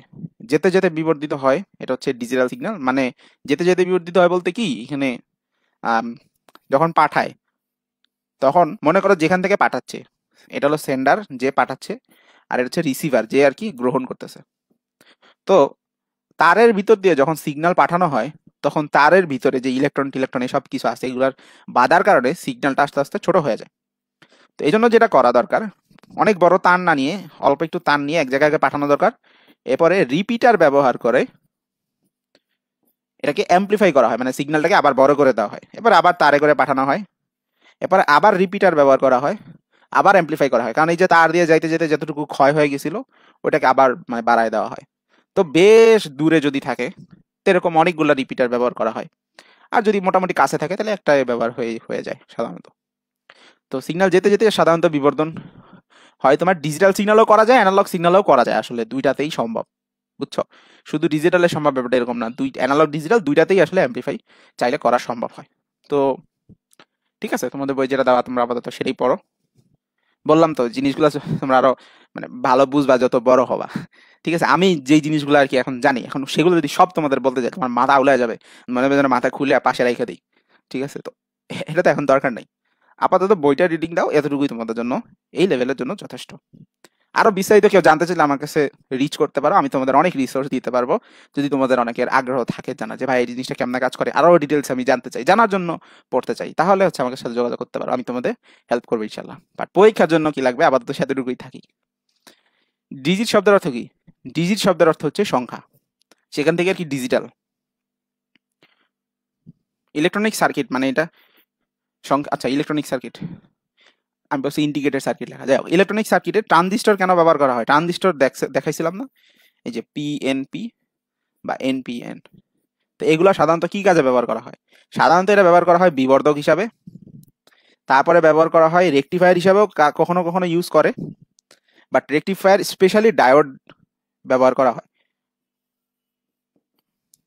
রেকটিফায়ার হিসেবে ডায়োডকে সাধারণত ব্যবহার করা হয়, তবে ট্রানজিস্টর দিয়েও রেকটিফাই করা যায়, বাট ওই যে বইয়ের ব্যাপার আছে। আর সংগ্রাহক হিসেবে ব্যবহার করতে পারো, তাহলে 1 ও 3 হয়তো বা তোমাদের জন্য প্রযোজ্য। ডিজিটাল সংকেত কি? ডিজিটাল সংকেত হচ্ছে ওই যে 1 আর 0, বাইনারি। অডিও ভিডিও এগুলো অ্যানালগ সিগন্যাল, নির্দিষ্ট মান ওই যে 1 আর 0, 2 ও 3 হবে, 2 ও 3 হবে। আচ্ছা, এই অডিও ভিডিও যেগুলো আর কি, এগুলো অ্যানালগ থেকে চাইলে ডিজিটালে কনভার্ট করা যায়, এটারও কিন্তু প্রসেস আছে বিভিন্ন রকম। অ্যানালগ সংকেত ব্যবহারের ফলে কি হয়? নয়েজ বাড়ে, সংকেত বিবর্ধিত হয়, সংকেত হারিয়ে যাওয়ার সম্ভাবনা থাকে। এটাও আছে, সংকেত বিবর্ধিত হয় না, বিবর্ধিত হয় না, বিবর্ধিত করে নিতে হয় আসলে, বিবর্ধিত হয় না, এটা আসলে করে নিতে হয়। নয়েজ বাড়ে, হ্যাঁ, 1 ও 3 আসলে ঠিক আছে। কতটি ভ্যাকুয়াম টিউব ব্যবহার করে ENIAC নামের প্রথম কম্পিউটার তৈরি করা হয়? সেটা 1800, এটা রিডিং এর মধ্যে দেওয়া আছে। ENIAC হচ্ছে পৃথিবীর সর্বপ্রথম কম্পিউটার, যেটা প্রায় 2 তলা না যেন 3 তলা সমান সাইজে ছিল। আর এখন কম্পিউটার তো আমাদের হাতে হাতে হাতে নিয়ে আমরা ঘুরতে পারি, ল্যাপটপ। সংকেতটা কি? এটা ডিজিটাল সিগন্যাল, এই যে এখানে 1 আর 0, এই যে প্রথমে পাওয়া গেছে 0, তারপরে পাওয়া গেছে 1, তারপরে 0, তারপরে 1, তারপরে এটা 0, এটা 1, এটা 0, এটা 1, এটা 0। এটা অ্যানালগ সিগন্যাল, এটা ডিজিটাল সিগন্যাল, কম্পিউটারে প্রক্রিয়াকরণও লিখতে পারো, অসুবিধা নেই। পিএনপি ট্রানজিস্টরের এনটা কি? এই যে মাঝখানে, মাঝখানেটাকে কি বলে? পিট, বা ইংরেজিতে বেস। অর্ধপরিবাহী বা সেমি কন্ডাক্টর, ইংরেজিতে সেমি কন্ডাক্টর। সেমি কন্ডাক্টরের এক্সাম্পল কি কি দিছিলাম? এই যে জার্মেনিয়াম, সিলিকন দিছিলাম, জার্মেনিয়াম দিছিলাম এবং কার্বন দিছিলাম, ঠিক আছে। মুক্ত ইলেকট্রন থাকে না, কোনটিতে থাকে না মুক্ত ইলেকট্রন? এই যে পি টাইপের মুক্ত ইলেকট্রন থাকে না, মনে আছে? পি টাইপের মধ্যে কি ছিল? হোল ছিল। আর মুক্ত ইলেকট্রন কোথায় ছিল? এন এর মধ্যে ছিল। দেখাই,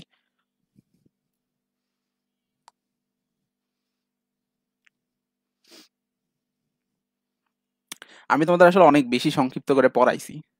এই জিনিস আমাদের আসলে 6 মাস ধরে পড়াই ইলেকট্রিক্যালে, তো সেখানে অনেক ক্যালকুলেশন থাকে, বাট বেসিকই আসলে অনেক বেশি।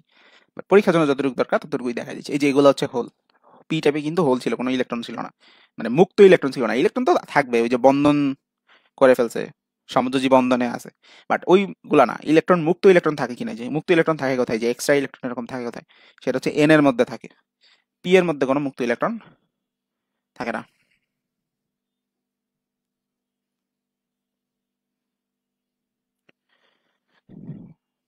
পি টাইপ কিভাবে তৈরি হয় বলো? পি টাইপের মধ্যে কি থাকবে? এই যে সিলিকনের সাথে বোরন যোগে, তিন যোজি যেগুলো আর কি, বোরন বোরন যোগ করা যায়, অথবা অ্যালুমিনিয়াম যোগ করা যায়, অথবা গ্যালিয়াম যোগ করা যায়। তারপরে দেখো এই যে সিলিকনের সাথে ফসফরাস যোগ করলে কি হবে, এটা হবে এন টাইপ। ফসফরাসের গ্রুপে কি ছিল, ফসফরাস, আর্সেনিক, তারপর হচ্ছে অ্যান্টিমনি, এই তো এগুলাই। জার্মেনিয়ার সাথে অ্যান্টিমনি যোগে এটাও কি এন টাইপ, ফসফরাস যোগে এটাও এন টাইপ। এই যে জার্মেনিয়ামটা আসলে কি সিলিকনের পরিবর্তে আসছে, আমরা যে আর কি ফার্স্টে নিছিলাম বলছিলাম না এটা সিলিকনের, তো এটা সিলিকনের না নিয়ে কিসের নেওয়া যায়, জার্মেনিয়ামের নেওয়া যায়, কারণ কার্বন সিলিকন জার্মেনিয়াম এই সবগুলোই তো সেমিকন্ডাক্টর। তো সিলিকন অথবা জার্মেনিয়ামের পুরাটা থাকবে, তার মধ্যে আমরা হাফ করে দিছিলাম হচ্ছে পি টাইপ, আর হাফ করে দিছিলাম এন টাইপ। তো পি এর জন্য কি ইউজ করা যায়, বোরন, অ্যালুমিনিয়াম, গ্যালিয়াম। এন টাইপের জন্য ইউজ করা যায় কি, ফসফরাস, আর্সেনিক, অ্যান্টিমনি। ঠিক আছে, তাহলে পি টাইপ কিভাবে তৈরি করব, সিলিকনের সাথে আমরা বোরন, অ্যালুমিনিয়াম, গ্যালিয়াম যখন একটা ইউজ করবো, অপশনে যেটা আছে বোরন আছে। পি টাইপের অর্ধপরিবাহী তৈরি করতে বিশুদ্ধ সিলিকনের সাথে কোন মৌল যোগ করতে হয়, যে বোরন।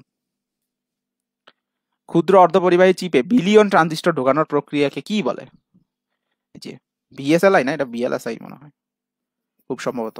এনিওয়ে, তো এটা হচ্ছে চিপ তৈরি করে যেটা আর কি। তো একটু আগে বলছিলাম না যে ছোট ছোট জায়গার ভিতরে এরকম অসংখ্য ডায়োড এবং ট্রানজিস্টর থাকে, শুধু ডায়োড ট্রানজিস্টর না, ক্যাপাসিটরও থাকে, অনেক কিছু থাকে আসলে। যেটা ছবি দেওয়া আছে এখানে বলছে কোনটি পিএনপি ট্রানজিস্টর, পিএনপি নাম কি হবে, পিএনপি, তাহলে মাঝখানেরটা এন হবে। দেখো পিএনপি দিলে মিলে কিনা, পিএনপি, হ্যাঁ এই যেটা মিলে, এটা দিলে মিলে না, পিএনপি দিলে মিলে না, এটা হয় না, পিএনপি, এটাও হয় না, পিএনপি, এটাও হয়। সো এই দুইটা আসলে হয়।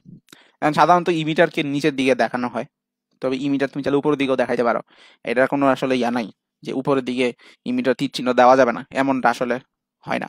তুমি চাইলে নিচেও দিতে পারো, উপরেও দিতে পারো, মানে এটাও ঠিক আছে, এটাও কিন্তু ঠিক আছে। বাট বইয়ে তোমাদের ওই যে বলতেছিলাম যে বইয়ে যেহেতু এটা দেওয়া আছে, তার মানে এটাই তোমাদের সঠিক। গ, চিত্রে এনটা কি, এন মাঝখানে, এটা পিট। এটি ব্যবহার করা হয় কোথায়, যে ট্রানজিস্টর কোথায় ব্যবহার করা হয়, অ্যাম্পলিফায়ার হিসাবে আর সুইচ হিসাবে ব্যবহার করে, আর রেকটিফায়ারও ব্যবহার করা যায়, বাট ওই যে বললাম রেকটিফায়ারটা সাধারণত ডায়োডের জন্যই বরাদ্দ থাকে। মাইক্রোফোনের বিপরীতে কাজ করে কোনটি, মাইক্রোফোন কিভাবে কাজ করে, যেমন আমি যে কথা বলতেছি এটা কিন্তু মাইক্রোফোন। সো এই মাইক্রোফোন কিভাবে কাজ করে, আমি দেখো আমি আগে বলে যাই, আমি কথা বলতেছি এটা হচ্ছে আমার শব্দ শক্তি। তো শব্দটা মাইক্রোফোনের ভিতরে থাকা ডায়াফ্রাম নামে একটা পর্দার মতো থাকে হালকা, সেটাকে গিয়ে কম্পিত করে। আচ্ছা, ওই ডায়াফ্রামের সাথে একটা চুম্বকের মতো বস্তু থাকে, তো সেই চুম্বকের বস্তুটা ওঠানামা করে। সো চুম্বকের বস্তুটা ওঠানামা করার কারণে সেখান থেকে ইলেকট্রিসিটি জেনারেট হয় বা বিদ্যুৎ শক্তি রূপান্তর হয়। তাহলে রূপান্তরটা খেয়াল করো, আমি কথা বলতেছি এটা হচ্ছে আমার শব্দ শক্তি, শব্দ শক্তি গিয়ে ডায়াফ্রামটাকে ওঠানামা করাচ্ছে, সেটা হচ্ছে ডায়াফ্রামের যান্ত্রিক শক্তি। আচ্ছা, ডায়াফ্রাম হচ্ছে কি একটা পর্দার মতো, জাস্ট তুমি যেমন একটা কাগজ রেখে কথা বলো, কাগজটা কাঁপবে না, ওই ওইরকম একটা ব্যাপার আছে ওইখানে। সো ডায়াফ্রামটা হচ্ছে যান্ত্রিক শক্তি। এখন ডায়াফ্রামটা গিয়ে আঘাত করতেছে ওই যে সলিনয়েড বা চুম্বক থাকে ওইটা। তো ডায়াফ্রামের যান্ত্রিক শক্তি কনভার্ট হচ্ছে সলিনয়েডের, বলতে পারি আমরা চুম্বক শক্তিতে, দেন সেটা কনভার্ট হচ্ছে ইলেকট্রিসিটিতে বা তড়িৎ শক্তিতে। তারপরে সেটা যাচ্ছে আমি যেখানে কি কথা বলতেছি সেখানে, ধরো এখানে আমি ল্যাপটপে রেকর্ড করতেছি, ল্যাপটপে গিয়ে সেটা চলে যাচ্ছে। এটা হচ্ছে মাইক্রোফোন কিভাবে কাজ করে। স্পিকার কিভাবে কাজ করে, ঠিক উল্টা। স্পিকার তো হচ্ছে কম্পিউটার থেকে না তারপরে আসবে, তাহলে কম্পিউটারে যে থাকে ইলেকট্রিক্যাল এনার্জি, সেই ইলেকট্রিক্যাল এনার্জিটা গিয়ে হচ্ছে ওই সলিনয়েডের কাছে যায়, তখন সলিনয়েডের কাছে গিয়ে যখন ইলেকট্রিসিটি প্রবাহিত হয় তখন সেই চুম্বকটা ওঠানামা করে, তাহলে তড়িৎ শক্তি পরিণত হচ্ছে চৌম্বক শক্তিতে। চৌম্বক শক্তি যখন ওঠানামা করে ওইটার সাথে লাগানো যদি কোনো ডায়াফ্রাম থাকে অথবা হচ্ছে কোনো শঙ্কু বা কোণ থাকে, হ্যাঁ, তো এই বড় স্পিকার আসলে সাধারণত একটু কোনক টাইপের দেখবা সেট আপ দেওয়া থাকে, তুমি যদি কোনো স্পিকার খুলে থাকা, ছোট স্পিকার হচ্ছে মাইক্রোফোনের মতো ডায়াফ্রাম থাকে, তো ওইটাতে গিয়ে আঘাত করে, ওই সলিনয়েডটা গিয়ে বা চুম্বকটা গিয়ে আঘাত করে, তাহলে রূপান্তরটা খেয়াল করো, তড়িৎ থেকে চুম্বক, চুম্বক থেকে যান্ত্রিক শক্তি। তারপরে ওই ডায়াফ্রামটা যখন ওঠানামা করে তখন সেখানে একটা শব্দ জেনারেট হয়, ওই শব্দটা পরে আমরা শুনতে পারি, তখন লাস্ট হচ্ছে শব্দ শক্তিতে রূপান্তরিত। তো মাইক্রোফোনের বিপরীতে কাজ করে কোনটা? মাইক্রোফোনের বিপরীতে কাজ করে হচ্ছে স্পিকার। স্পিকার তৈরিতে কোনটি ব্যবহার হয় না? সবই লাগে, ডায়াফ্রামটা সাধারণত হয় না, ওই যে কখনো কখনো হয়, কখনো কখনো হয় না। সাধারণত এখানে ওই যে শঙ্কু টাইপের কোন একটা অবজেক্ট থাকে যেটাকে আর কি কাঁপায়। কেবল টিভি কোনটির সাহায্যে সংকেত পাঠায়? কেবল টিভি হচ্ছে ওই যে ডিশ ডিশ যেগুলা, এগুলো হলো কোএক্সিয়াল কেবল। কেবলের অনেক রকম টাইপ আছে, আমি তোমাদের বলে দিই যে অনেকের বাসা অপটিক্যাল ফাইবারের কানেকশন থাকে, অনেকের বাসা ডিশের কানেকশন থাকে। সো ডিশেরটা যেটা দেখবা ওটা বেশিরভাগই হচ্ছে কোএক্সিয়াল কেবল থাকে, আর নেটের লাইন বেশিরভাগ জায়গায় অপটিক্যাল ফাইবার হয়ে গেছে এখন, তো সেগুলা হচ্ছে আলো পাঠায়, ওইটার মধ্যে দিয়ে আসলে আলোর মাধ্যমে হচ্ছে তোমার ওয়াইফাইটা আসে, ওয়াইফাই তো আসে না, মানে ইন্টারনেটটা আসে আর কি। আর কোএক্সিয়াল কেবল হচ্ছে আগে ইন্টারনেটের লাইনগুলোই আগে আবার কোএক্সিয়াল ওই ডিশের লাইন দিয়েই সাধারণত দেওয়া হইতো, বাট এখন জিনিসগুলো অপটিক্যাল ফাইবারে চলে যাচ্ছে। অপটিক্যাল ফাইবারে কেন চলে যাচ্ছে? অপটিক্যাল ফাইবার অনেক ফাস্ট কম্পেয়ার টু ওই কোএক্সিয়াল। রঙিন টিভিতে কি কি বর্ণের ইলেকট্রিক গান থাকে? এগুলো রিডিং এর মধ্যে আছে, আসমানি, সবুজ, লাল। নিরাপদে থাকার জন্য স্ক্রিন থেকে কত দূরে থাকা উচিত? সেটা হচ্ছে 20 থেকে 24 ইঞ্চি, মানে মোটামুটি 2 ফুট বা 3 ফুট দূরে থাকা উচিত, ইঞ্চি হবে। বিভিন্ন নেটওয়ার্কের নিজেদের মধ্যে যে নেটওয়ার্ক সংযোগ সৃষ্টি করে তাকে কি বলে? ইন্টারনেট। বেতার তরঙ্গকে শূন্যে প্রেরণ করার ক্ষেত্রে এই তরঙ্গকে বিবর্ধিত করার জন্য কোন যন্ত্র ব্যবহার করা হয়? তরঙ্গকে বিবর্ধিত করার জন্য কি ব্যবহার করা হয়? ট্রানজিস্টর বা অ্যাম্প্লিফায়ার। ট্রানজিস্টর বা অ্যাম্প্লিফায়ার, ট্রানজিস্টরকে অ্যাম্প্লিফায়ার হিসেবে ইউজ করা হয় আর কি। মাইক্রোফোনে কোন রূপান্তর হয়? যেটাকে বলতেছিলাম যে আমরা কথা বলতেছি সেটা আসলে তড়িৎ শক্তিতে রূপান্তরিত হয়, মানে ফাইনাল স্টার্ট হয়তো শব্দ শক্তি দিয়ে, লাস্টে গিয়ে হচ্ছে তড়িৎ শক্তিতে রূপান্তরিত হয়। মাঝখানে কিন্তু অনেকগুলো স্টেপ বলছি। স্বাস্থ্য ঝুঁকি কমাতে কম্পিউটার স্ক্রিন থেকে কত দূরে? যে বলছিলাম না কত ফুটের মতো, প্রায় 2-3 ফুটের মতো, যে 50 থেকে 60 সেন্টিমিটার। ওকে, তো মোটামুটি এই হলো আমাদের এমসিকিউ। তো এই কয়েকটা এমসিকিউ আমি পড়াই দিলাম, এবং আমি রিকোয়েস্ট করবো তোমরা খুব ভালো মতো বইটা একটু রিডিং পড়ো, হ্যাঁ। আর সৃজনশীল আসলে অ্যান্সার করার দরকার নাই, বাট এখানে আমি তোমাদের সুবিধার জন্য 2টা সৃজনশীল দিয়ে রাখছি, সো এগুলো তোমরা রিডিং পড়ে নিতে পারো। বাট আমি তোমাদের বলবো যে তোমরা এখান থেকে সিকিউ আসলে অ্যান্সার করো না, যেহেতু আমাদের এখন কম্প্যাক্ট ভাবে পড়া উচিত, এবং অন্য অনেক অধ্যায় জিনিস বাকি আছে ভাই পড়ার জন্য, সাবজেক্ট তো অনেক বাকি।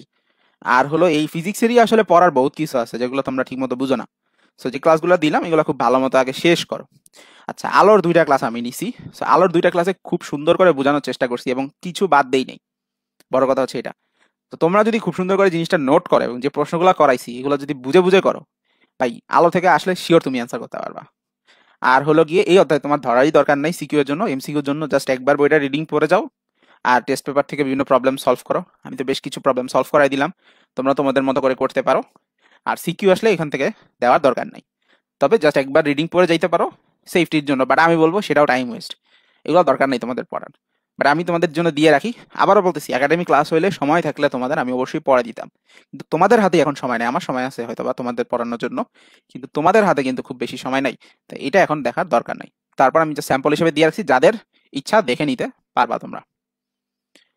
ওকে, তো এখানেই আমরা আপাতত আজকের ক্লাসটা শেষ করব। সো খুব সম্ভবত এটাই হচ্ছে তোমাদের সাথে আমার এফআরপিবির লাস্ট ক্লাস। হ্যাঁ, খুব সম্ভবত এটাই তোমাদের সাথে আমার এফআরপিবির লাস্ট ক্লাস। তো অনেক পরে এসে তোমাদের সাথে হচ্ছে আমার দেখা হয়েছে, ইনশাল্লাহ আগে থেকে যদি শুরু করতে পারতাম আরো বেশ কিছু অধ্যায় খুব ভালোভাবে হয়তো তোমাদের সাথে শেষ করতে পারতাম। শেষে এসে অনেক অল্প সময়ের মধ্যে বেশ কিছু জিনিস পড়ানো লাগছে, এই জন্য ক্লাসের কন্টেন্ট অনেক কিছু হচ্ছে আমার কম্প্যাক্ট করে নেওয়া লাগছে। এতে অনেকের সুবিধাও হয়েছে, অনেকের আবার অসুবিধাও হয়। এখন তুমি মনে করো আসলে স্টুডেন্ট এক একজন এক এক রকম, যারা আর কি একটু পড়ুয়া, অনেক বেশি পড়তে পছন্দ করে, তাদের ব্যাপারটাও মাথায় রাখা লাগে। আসলে এটাই হওয়া উচিত, কারণ তুমি কেন বাদ দিয়ে পড়বা? তুমি কি ইন্টারমিডিয়েটে উঠবা না? তোমার মনে কি বিভিন্ন ভার্সিটিতে পড়ার স্বপ্ন জাগে না? এই যে আমার মতো কি বিভিন্ন জায়গায় চান্স পাওয়ার স্বপ্ন তোমাদের মধ্যে কি নাই? এই জিনিসগুলো ক্র্যাক করতে হইলে ভাই খুব ঝাপসা ঝাপসা পড়ে আসলে কখনোই সম্ভব না।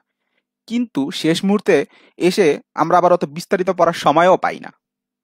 সো উভয় সংকটে আমরা আসলে পড়ে যাই, যাদের আসলে বিভিন্ন নানা কারণে শুরুর দিকে পড়ার সময় হয় নাই, কিন্তু শেষে এসে একটা কামব্যাক দিতে চাচ্ছি।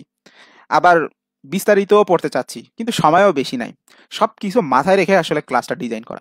এই জন্য দেখা যায় অনেক সময় আগে বেশ কিছু অনেক থিওরি আলোচনা করে আমি যদি তারপরে এমসিকিউ সিকিউ সলভ করতে যাইতাম, ক্লাস আমার মানে মিনিমাম অ্যাটলিস্ট আমি যেই স্টাইলে আসলে পড়াই অ্যাটলিস্ট 10 ঘন্টা লাগতো একটা চ্যাপ্টার শেষ করতে। তারপরেও খুবই কম্প্যাক্ট ভাবে যেগুলো আর কি মিল আছে, যেমন মনে করো থিওরিতেও ম্যাথ বইয়ে আছে আবার সিকিউতেও আছে, এই জিনিসগুলোকে আমি আসলে কম্বাইন করে শুধু সিকিউ গুলো সলভ করে দিছি, যাতে করে তোমার বেসিকটাও ক্লিয়ার হয়ে যায়, আবার সিকিউ সলভের টেস্টও তুমি পাওয়া যাও। আবার নিজের মতো করে তো তুমি প্র্যাকটিস করবে, তুমি নিজের মতো ক্লাস করার পর যদি নিজের মতো প্র্যাকটিস করার সময় সবকিছু যদি পেরে যাও, তাহলেই তো বুঝবা যে হ্যাঁ তুমি আসলে রাইট ট্র্যাকে আছো। সো কিভাবে পড়ানো দরকার এটা অ্যাটলিস্ট আমার থেকে বেশি ভালো কেউ জানে না, তোমরা তো আসলে এখনো পড়াশোনা করতেছো, আর আমি 8 বছর ধরে পড়াচ্ছি। এমনকি আমি আসলে এসএসসি লেভেলে আমার ব্যাচমেটরাও পড়াইছি, আমিও পরীক্ষা দিছি, আমার স্টুডেন্টও পরীক্ষা দিছে, ইন্টারমিডিয়েটও আমি তাই করছি। সো আমার পড়ানোর এক্সপিরিয়েন্স অনেক বেশি, এবং তোমাদের জন্য যেটা বেস্ট আমি হচ্ছে সেটাই দেওয়ার ট্রাই করছি এই এফআরপিবিতে। তো ইনশাল্লাহ দোয়া থাকলো তোমাদের জন্য, তোমাদের রেজাল্ট যেন খুব ভালো হয়, এবং ভাইয়া যেভাবে যেভাবে যে জিনিসগুলো পড়াই দিছি সেগুলো বারবার রিভিশন দিবা এবং নিজে খাতায় লিখবা। ঠিক আছে? ক্লাস কখনো মুভি বা সিরিজের মতো না যে তুমি দেখে গেলা, ওকে এন্টারটেইনড হইলা, মজা পাইলা, দ্যাটস ইট। না, ক্লাসই। ক্লাস যখন করবা, তুমি স্কুলে থাকলে বা তোমার বাসায় যদি প্রাইভেট টিচার তোমার সামনে থাকতো, তুমি কি করতা? শুয়ে শুয়ে ক্লাস করতা? অবশ্যই না।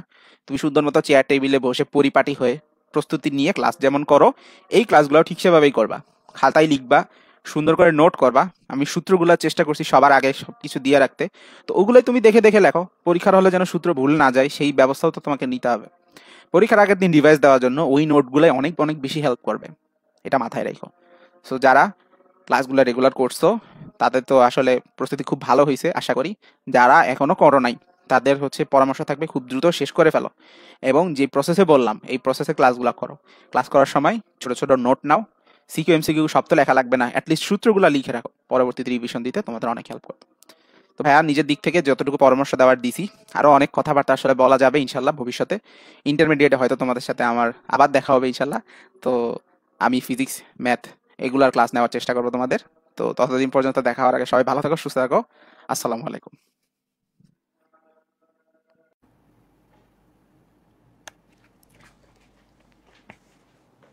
আসসালামু আলাইকুম সবাইকে। সো কি অবস্থা সবার? আশা করি সবাই অনেক বেশি ভালো আছো।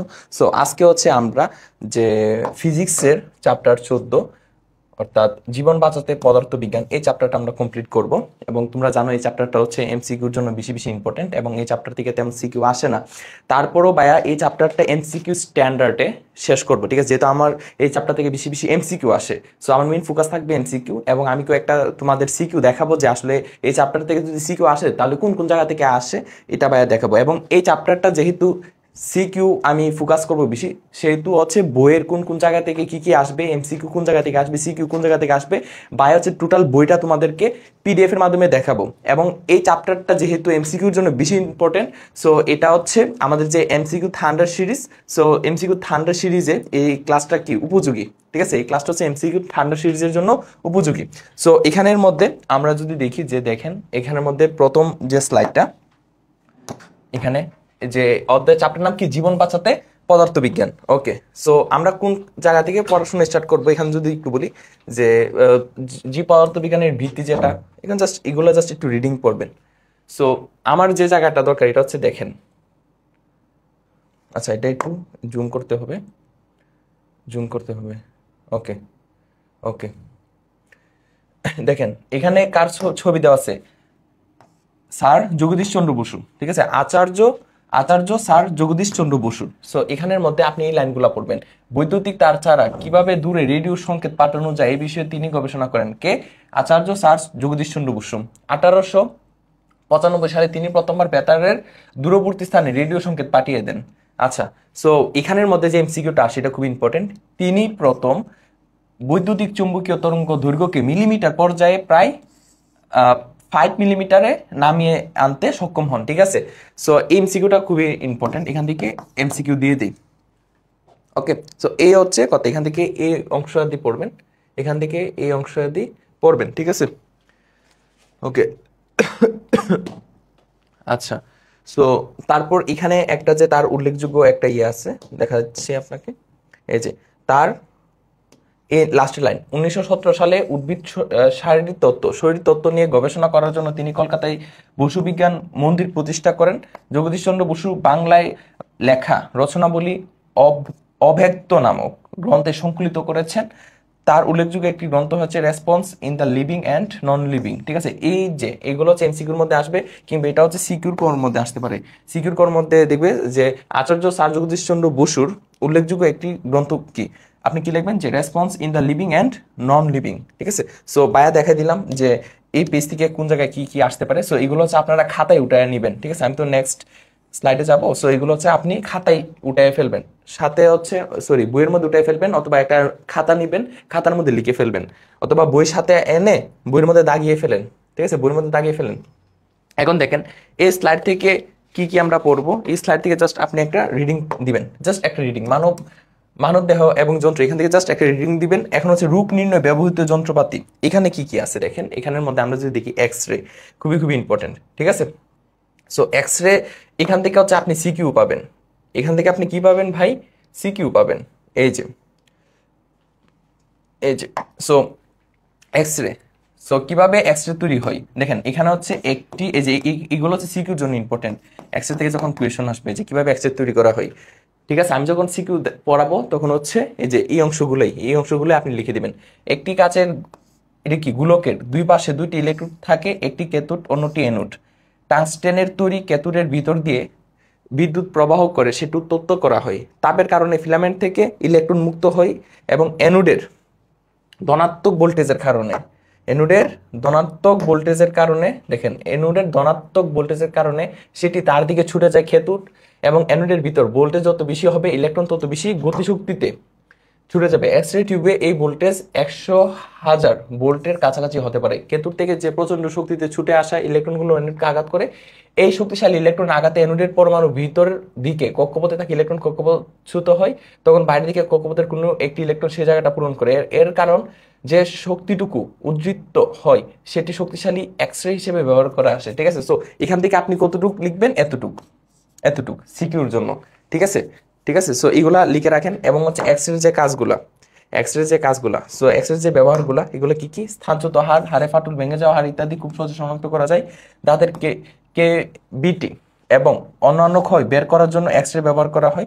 পেটের এক্স রে করে, এটি কি লিখছে, আলুর প্রতিবন্ধকতা লিখছে, সরি অন্ত্রের পেটের এক্স রে করে অন্ত্রের, ঠিক আছে, অন্ত্রের প্রতিবন্ধকতা, এখানে লেখাটা একটু বোঝা যাচ্ছে না, আপনারা আই থিঙ্ক বুঝতে পারতেছেন। সো অন্ত্রের প্রতিবন্ধকতা শনাক্ত করা যায় এক্স রে দিয়ে। পিত্তথলি ও কিডনিতে পাথরের অস্তিত্ব বের করা যায়। জাস্ট এগুলা জাস্ট একটু রিডিং করে নেবেন। ঠিক আছে, তারপরে দেখেন আলট্রাসোনোগ্রাফি। সো এখান থেকে কি কি আসতে পারে আমি হচ্ছে আপনাদের জন্য বইয়ের মধ্যে আগে থেকে দাগায় রাখছিলাম। দেখেন এখান থেকে যে প্রথম যে লাইনগুলো আছে এগুলো থেকে এমসিকিউ আসবে। ঠিক আছে, এখান থেকে এমসিকিউ গুলো আসবে যে আলট্রাসোনোগ্রাফি দিয়ে শরীরের ভিতরের অঙ্গ প্রত্যঙ্গ, মাংসপেশি ইত্যাদি ছবি তোলা হয়। এটি করার জন্য খুব উচ্চ কম্পাঙ্কের শব্দ ব্যবহার করে তার প্রতি ধ্বনিকে শনাক্ত করা হয়। শব্দের কম্পাঙ্ক 1 থেকে 10 মেগাহার্টজ হয়ে থাকে। এটা খুবই ইম্পর্টেন্ট এমসিকিউর জন্য, এখান থেকে আসে। ঠিক আছে, একে আলট্রাসোনোগ্রাফি বলা হয়ে থাকে। এবং আলট্রাসোনোগ্রাফি কাকে বলা হয়ে থাকে, এটা হচ্ছে সিকিউর করার জন্য এখান থেকে আসবে। সো এই হচ্ছে কথা। আলট্রাসোনোগ্রাফি যন্ত্রে ট্রান্সডিউসার নামে একটি স্ফটিককে বৈদ্যুতিক শক্তি দিয়ে উদ্দীপ্ত করে উচ্চ কম্পাঙ্কের আলট্রাসোনিক তরঙ্গ উৎপন্ন করা হয়। ঠিক আছে, এই হচ্ছে কথা। সো আলট্রাসোনোগ্রাফির যে কাজসমূহ এগুলো হচ্ছে আপনারা পড়বেন। এই যে দেখেন নিচে কাজসমূহ আছে, আলট্রাসোনোগ্রাফির কাজসমূহ। আলট্রাসোনোগ্রাফির সবচেয়ে গুরুত্বপূর্ণ ব্যবহার স্ত্রীরোগ এবং প্রসূতি বিজ্ঞানে। এর সাহায্যে ভ্রূণের আকার গঠন স্বাভাবিক। এই যে এই লাইনগুলা পড়বেন, যেন হচ্ছে এখানে আরো কাজ দেওয়া আছে, এগুলা পড়বেন। ঠিক আছে, কি কি পড়বেন এগুলো বাইরে দেখাই দিচ্ছি। এগুলো হচ্ছে বাংলা রিডিং পড়বেন, এবং এগুলা হচ্ছে যখন সিকিউর মধ্যে অনেক সময় আসতে পারে, সো তার জন্য এখান থেকে পড়ে রাখবেন। দেন দেখেন এখান থেকে একটা এমসিকিউ আসতে পারে। এই যে এই লাইন থেকে, কোন লাইন থেকে দেখাই, হৃৎপিণ্ড পরীক্ষা করার জন্য যখন আল্ট্রাসাউন্ড ব্যবহার করা হয় তখন এই পরীক্ষাকে কার্ডিওগ্রাফি বলে। এখান থেকে কি আসতে পারে, এমসিকিউ আসতে পারে এই লাইন থেকে। দেন আসেন সিটি স্ক্যানের পূর্ণরূপটা খুবই খুবই ইম্পর্টেন্ট। এটা হচ্ছে এমসিকিউর মধ্যে আসে এবং সিকিউর কর মধ্যে আসে।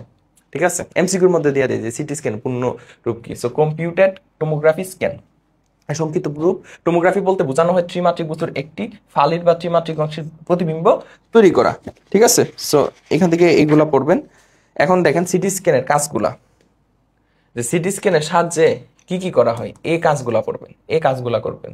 ঠিক আছে, দেন হচ্ছে এমআরআই। এমআরআই যে পুনরুত্পাদন ম্যাগনেটিক রেজোন্যান্স ইমাজিং। সো এটা হচ্ছে সিকিউর কোর মধ্যে দিয়ে দেয়, সিকিউর কোর মধ্যে এটা আমাদের দিয়ে দেয়। ঠিক আছে, সো এ হচ্ছে কথা। তারপর হচ্ছে এখানে এনজিওগ্রাফি আছে, এনজিওগ্রাফি। সো দেখেন এনজিওগ্রাফি, এনজিওগ্রাফিটা কি? এনজিওগ্রাফিটা হচ্ছে এক্স রের মাধ্যমে শরীরের রক্ত নালীগুলো দেখার জন্য এনজিওগ্রাফি ব্যবহার করা হয়। সাধারণত এক্স রে করে রক্তনালী ভালোভাবে দেখা যায় না বলে এনজিওগ্রাফি করার সময় রক্তনালীতে বিশেষ কন্ট্রাস্ট ম্যাটেরিয়াল বা বৈসাদৃশ্য তরল ডাই ঢুকিয়ে দেওয়া হয়। ঠিক আছে, সো এই লাইনগুলো খুবই ইম্পর্টেন্ট, এই লাইনগুলো পড়বেন।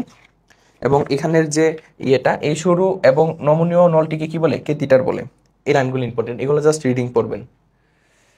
এবং এই সিকিউর জন্য কোন কোন পার্টটা বেশি ইম্পর্টেন্ট এগুলো ভাই আসতেছি। ঠিক আছে, সো এখানে এনজিওগ্রাফির যে কাজগুলা, এনজিওগ্রাফির কাজগুলা দেখেন, হৃৎপিণ্ডের বাইরে ধমনীতে ব্লকেজ হলে, রক্তনালী ব্লক হলে রক্তের স্বাভাবিক প্রবাহ হতে পারে না। হৃৎপিণ্ডে যথেষ্ট রক্ত সরবরাহ করা না হলে সেটি ঠিকভাবে কাজ করতে পারে না, হার্ট অ্যাটাকের আশঙ্কা বেড়ে যায়। ধমনী প্রসারিত হলে, কিডনির ধমনীর অবস্থাগুলো বোঝার জন্য, শিরার কোনো সমস্যা হলে। ঠিক আছে, এই লাইনগুলো ইম্পর্টেন্ট। তারপরে আসেন এন্ডোস্কোপি। এন্ডোস্কোপির জাস্ট ইয়েগুলো পড়বেন, যে ব্যবহারটা। ঠিক আছে, সো এন্ডোস্কোপি হচ্ছে ফুসফুস এবং বুকের কেন্দ্রীয় বিভাজন অংশ, পাকস্থলী, ক্ষুদ্রান্ত বৃহদন্ত্র বা কোলন, স্ত্রী প্রজনন অঙ্গ, উদর এবং পেলভিস, মূত্রনালীর অভ্যন্তর ভাগ, নাসাগহ্বর, নাকের চারপাশে, সাইনাস এবং কান। এখন আসেন ইসিজি। এই যে ইসিজি, এগুলো হচ্ছে বেশি বেশি সিকিউর জন্য ইম্পর্টেন্ট। ঠিক আছে, এমসিকিউর জন্য তো অবশ্যই ইম্পর্টেন্ট, সিকিউর জন্য যখন আসবে এই চ্যাপ্টার থেকে এগুলো আসবে। ইসিজির যে ইসিজি হচ্ছে কি? ইলেকট্রোকার্ডিওগ্রাম। সো ইসিজি নিয়ে যখন কিছু বলবে যে ইসিজি মেশিন মানে এটা কিভাবে কাজ করে। ঠিক আছে, সো এটা আপনি কোন জায়গা থেকে লেখা স্টার্ট করবেন?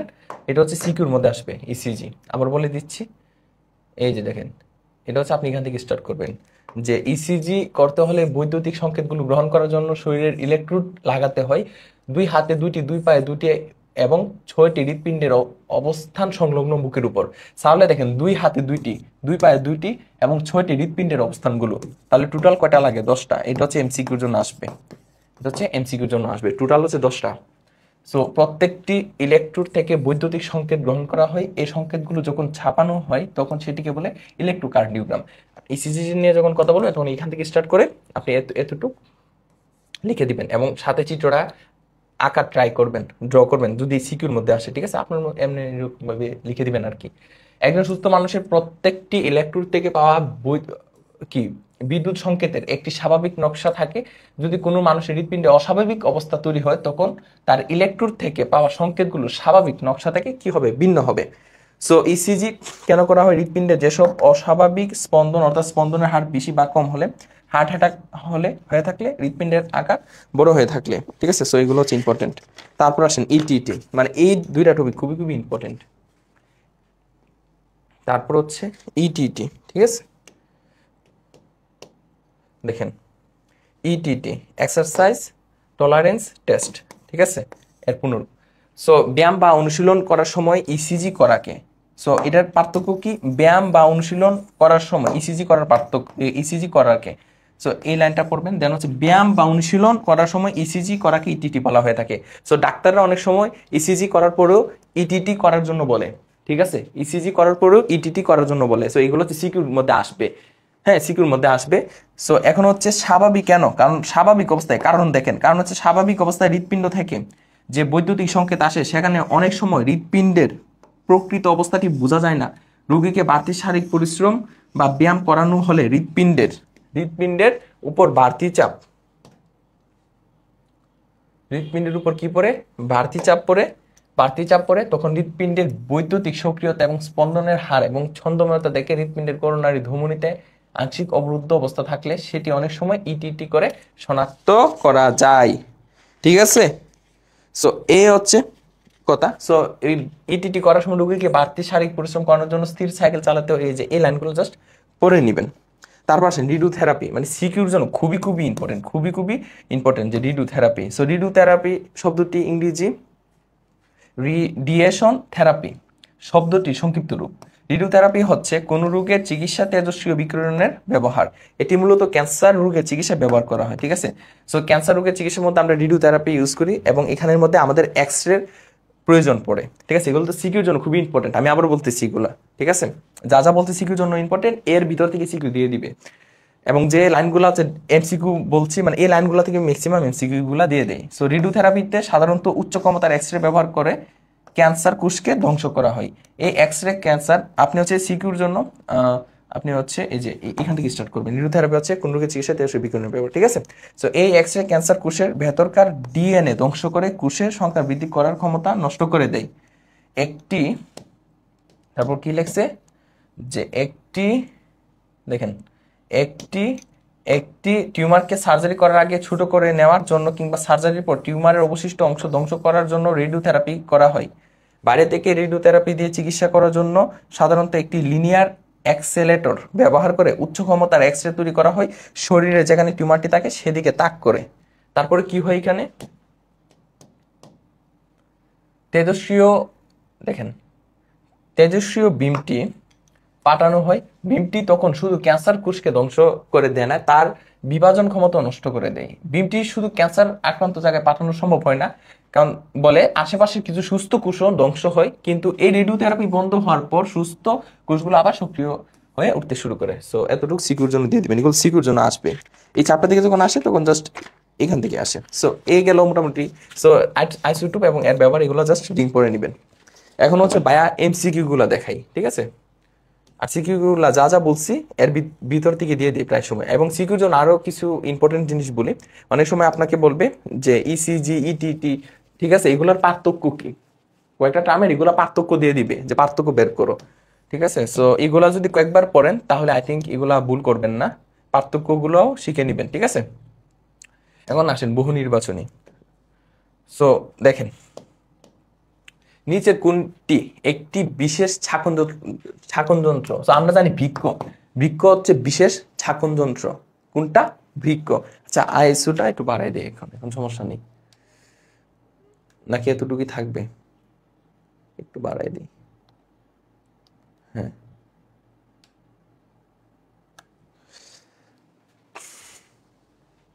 তারপর দেখেন, তারপর দেখেন বৃক্ক, ওকে। তরঙ্গ দৈর্ঘ্যকে সর্বপ্রথম মিলিমিটার পর্যায়ে নামিয়ে আনতে সক্ষম হন কে? এই যে জগদীশ চন্দ্র বসু, দেখছেন, জগদীশ চন্দ্র বসু। জীব পদার্থবিজ্ঞান কি? জীব পদার্থবিজ্ঞান হচ্ছে, দেখেন, জীববিজ্ঞান এবং পদার্থবিজ্ঞান, জীববিজ্ঞান এবং পদার্থবিজ্ঞানের মধ্যে সেতুবন্ধ। এই যে জীববিজ্ঞান এবং পদার্থবিজ্ঞানের মধ্যে সেতুবন্ধ, ঠিক আছে। তারপর ক্রেস, এটা কি লাগছে? ক্রেস্কুগ্রাফ কি? ক্রেস্কুগ্রাফ কি, ঠিক আছে। সো ক্রেস্কুগ্রাফ কি? উদ্ভিদের বৃদ্ধি রেকর্ড করার যন্ত্র, উদ্ভিদের বৃদ্ধি রেকর্ড করার জন্য, ঠিক আছে, উদ্ভিদের বৃদ্ধি রেকর্ড করার যন্ত্র, ঠিক আছে। এটা হচ্ছে কি? ক্রেস্কুগ্রাফ। সো এটা হচ্ছে উদ্ভিদের বৃদ্ধি রেকর্ড করার যন্ত্র। তারপর এক্স রশ্মির তরঙ্গ দৈর্ঘ্য কত মিটার? সো মিটারে যখন বলবে তখন হচ্ছে tan−10 মিটার। মিটারে যখন বলবে তখন কি হবে? tan−10 metre. মিটারে বলে tan−10 মিটার। আর সেন্টিমিটারে যদি বলতো সেন্টিমিটার, সো আমরা জানি 1 মিটার সমান সমান 100 সেন্টিমিটার, মানে 10 স্কোয়ার সেন্টিমিটার। দেন হচ্ছে tan−8 -10 + 2 মানে কি -8 সেন্টিমিটার। কত? সেন্টিমিটার। সেন্টিমিটার বললে এরকম, কারণ 1 মিটার সমান সমান 100 centimetre, that's mean 10 square centimetre. Calculation করলে tan−8 সেন্টিমিটার। এটা হচ্ছে সেন্টিমিটারে, আর এটা হচ্ছে মিটারে। মিটার, যেহেতু মিটার বলছে, tan−10 মিটার। এগুলো ভুল করা যাবে না। এক্স রে এর ক্ষেত্রে এটি তড়িৎ চুম্বক বিকিরণ, হ্যাঁ। তরঙ্গ দৈর্ঘ্য tan−10 মিটার, হ্যাঁ। তরঙ্গ দৈর্ঘ্য যত বেশি বেদন ক্ষমতা তত বেশি না, তরঙ্গ দৈর্ঘ্য যত বেশি বেদন ক্ষমতা তত কম। তত কি হবে? কম হবে। সো 1 আর 2, 1 আর 2 হচ্ছে অ্যান্সার। ফুসফুসের ক্যান্সার নির্ণয় করার জন্য কোন পরীক্ষাগুলো করতে হয়?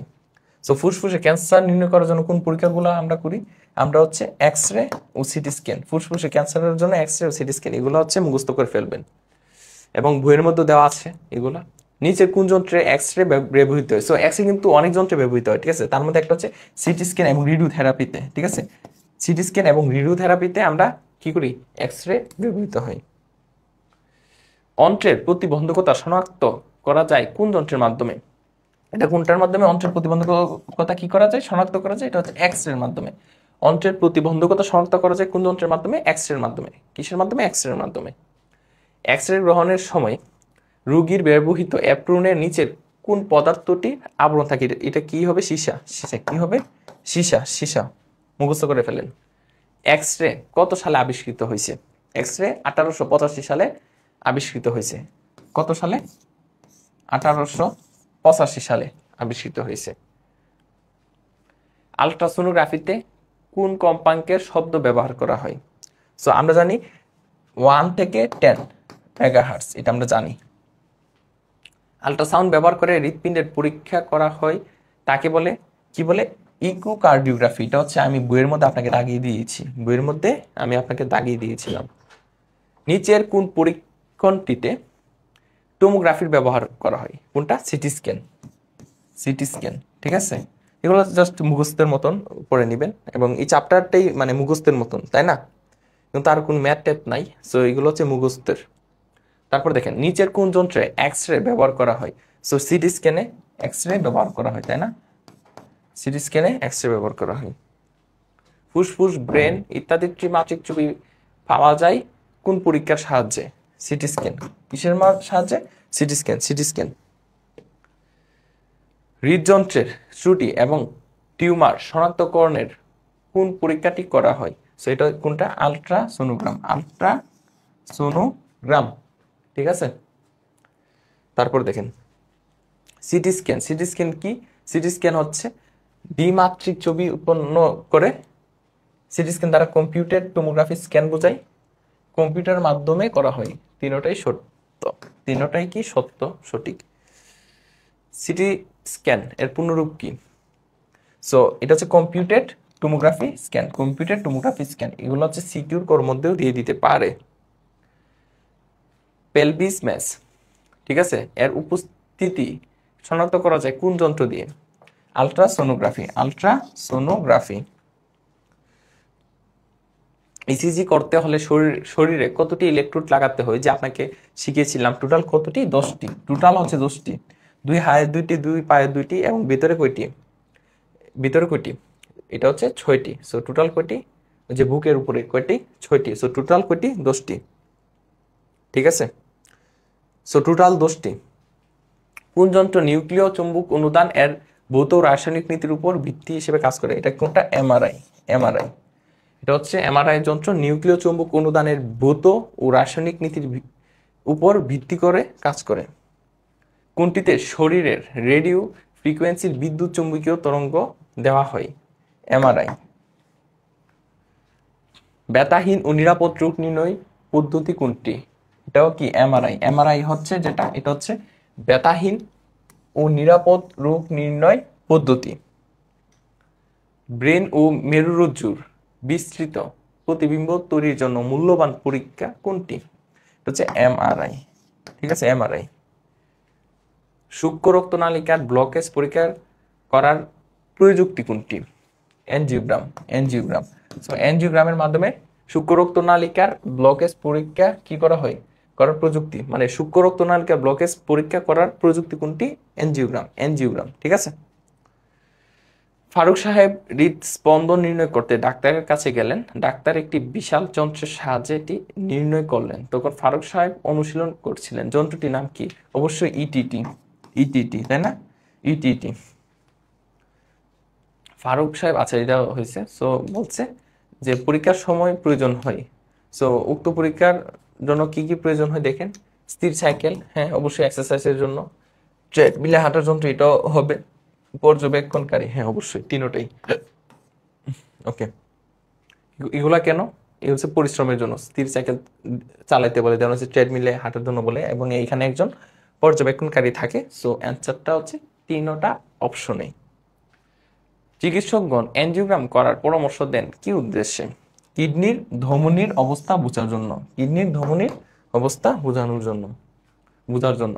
নিচের কোনটিতে পূর্ণ অভ্যন্তরীণ প্রতিফলন ঘটে? এন্ডোস্কোপি। এন্ডোস্কোপি। এন্ডোস্কোপি।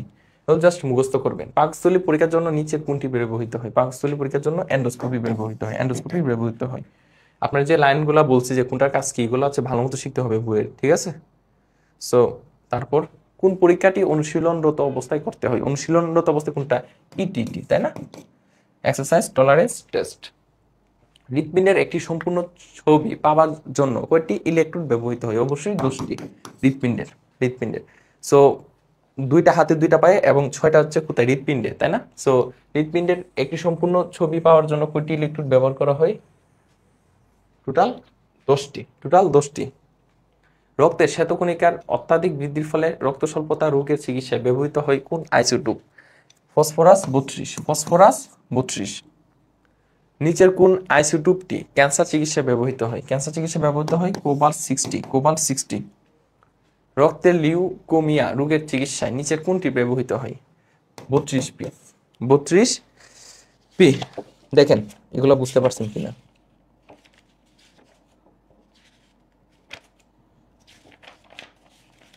দেখেন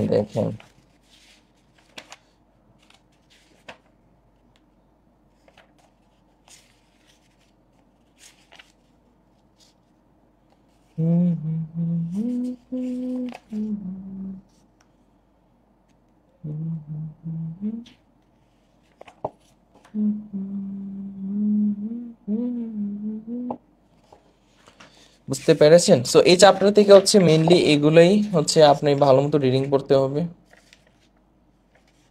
দেন হচ্ছে আচ্ছা হৃৎপিণ্ডে, হ্যাঁ। সো 2 হাতে 2টা আমরা লাগাই এই ইলেকট্রোড গুলা, 2 হাতে 2টি, 2 পায়ে 2টি এবং হচ্ছে 6টি হৃৎপিণ্ডে যে আগে যে ইয়েটা দেখছিলাম, হ্যাঁ। 2 হাতে 2টি, 2 পায়ে 2টি এবং 6টা হচ্ছে হৃৎপিণ্ডের আশেপাশে আমরা লাগাই। 2 হাতে 2টি, 2 পায়ে 2টি এবং 6টি হচ্ছে ভিতরে হৃৎপিণ্ডের আশেপাশে। সো এগুলো হচ্ছে টোটাল কয়টা? 10টা, ঠিক আছে, হৃৎপিণ্ডের আশেপাশে। সো তারপর কোন গ্রন্থির অস্বাভাবিক বৃদ্ধির জন্য I-131 ব্যবহৃত হয়? ঠিক আছে, সো এটা কোনটা? থাইরয়েড অর্থাৎ আয়োডিন, যেটা আয়োডিন 131 ব্যবহৃত হয়, ঠিক আছে, থাইরয়েডে। মানুষের মস্তিষ্কের কর্ম পদ্ধতি বের করার ব্যাপারে যুগান্তকারী ভূমিকা রেখেছে কোন প্রযুক্তি? পিইটি। সো এমসিকিউ আর নাই, অনেক কটা এমসিকিউ দেখানো হয়েছে, ঠিক আছে। 27 মিনিট খালি হয়েছে, আচ্ছা যাই হোক। এখন কথা হচ্ছে এই যে সিকিউ গুলা সৃজনশীল, দেখেন এগুলা হচ্ছে সব কয়টা। দেখেন উদ্দীপকের উৎপন্ন রশ্মির কম্পাঙ্ক নির্ণয় করো, প্রথম যে কোয়েশনটা গ নাম্বার। এটা যদি একটু দেখাই, ক্যালকুলেটর আছে আশেপাশে? ক্যালকুলেটরটা কোথায় রাখলো?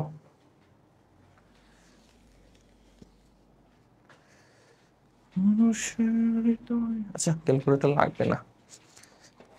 দেখেন এখানে বলছে উদ্দীপক উৎপন্ন রশ্মির তরঙ্গ দৈর্ঘ্য দেওয়া আছে, বেগ দেওয়া আছে।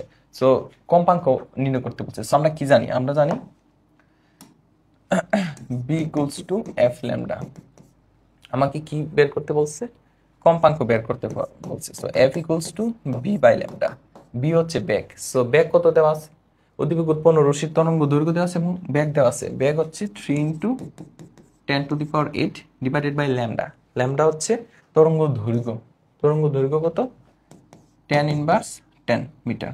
সো ক্যালকুলেশন করলে 3 × 10⁸, আর এটা যখন উপরে চলে যাবে তখন 10⁻10 হবে।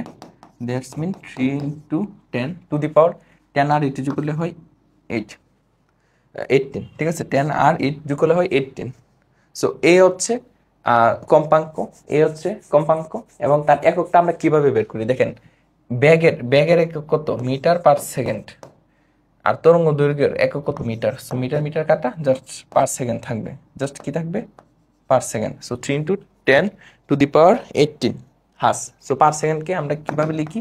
3 × 10⁸ হার্স। উদ্দীপকে রশ্মি উৎপন্ন কৌশল বিশ্লেষণ করি। এটা কিসের? এক্স রে, ঠিক আছে। সো এক্স রে রশ্মি উৎপন্ন কৌশলটা কিরকম ছিল? এই যে দেখেন, আপনাকে আমি আগেই বলছি যেগুলো হচ্ছে ইম্পর্টেন্ট। এখান থেকে লেখা স্টার্ট করবেন। এখান থেকে লেখা স্টার্ট করবেন। একটি কাচের গোলকের দুই পাশে 2টি ইলেকট্রোড থাকে। এই যে এখান থেকে স্টার্ট করে এতটুকু পর্যন্ত লিখবেন। কতটুকু পর্যন্ত?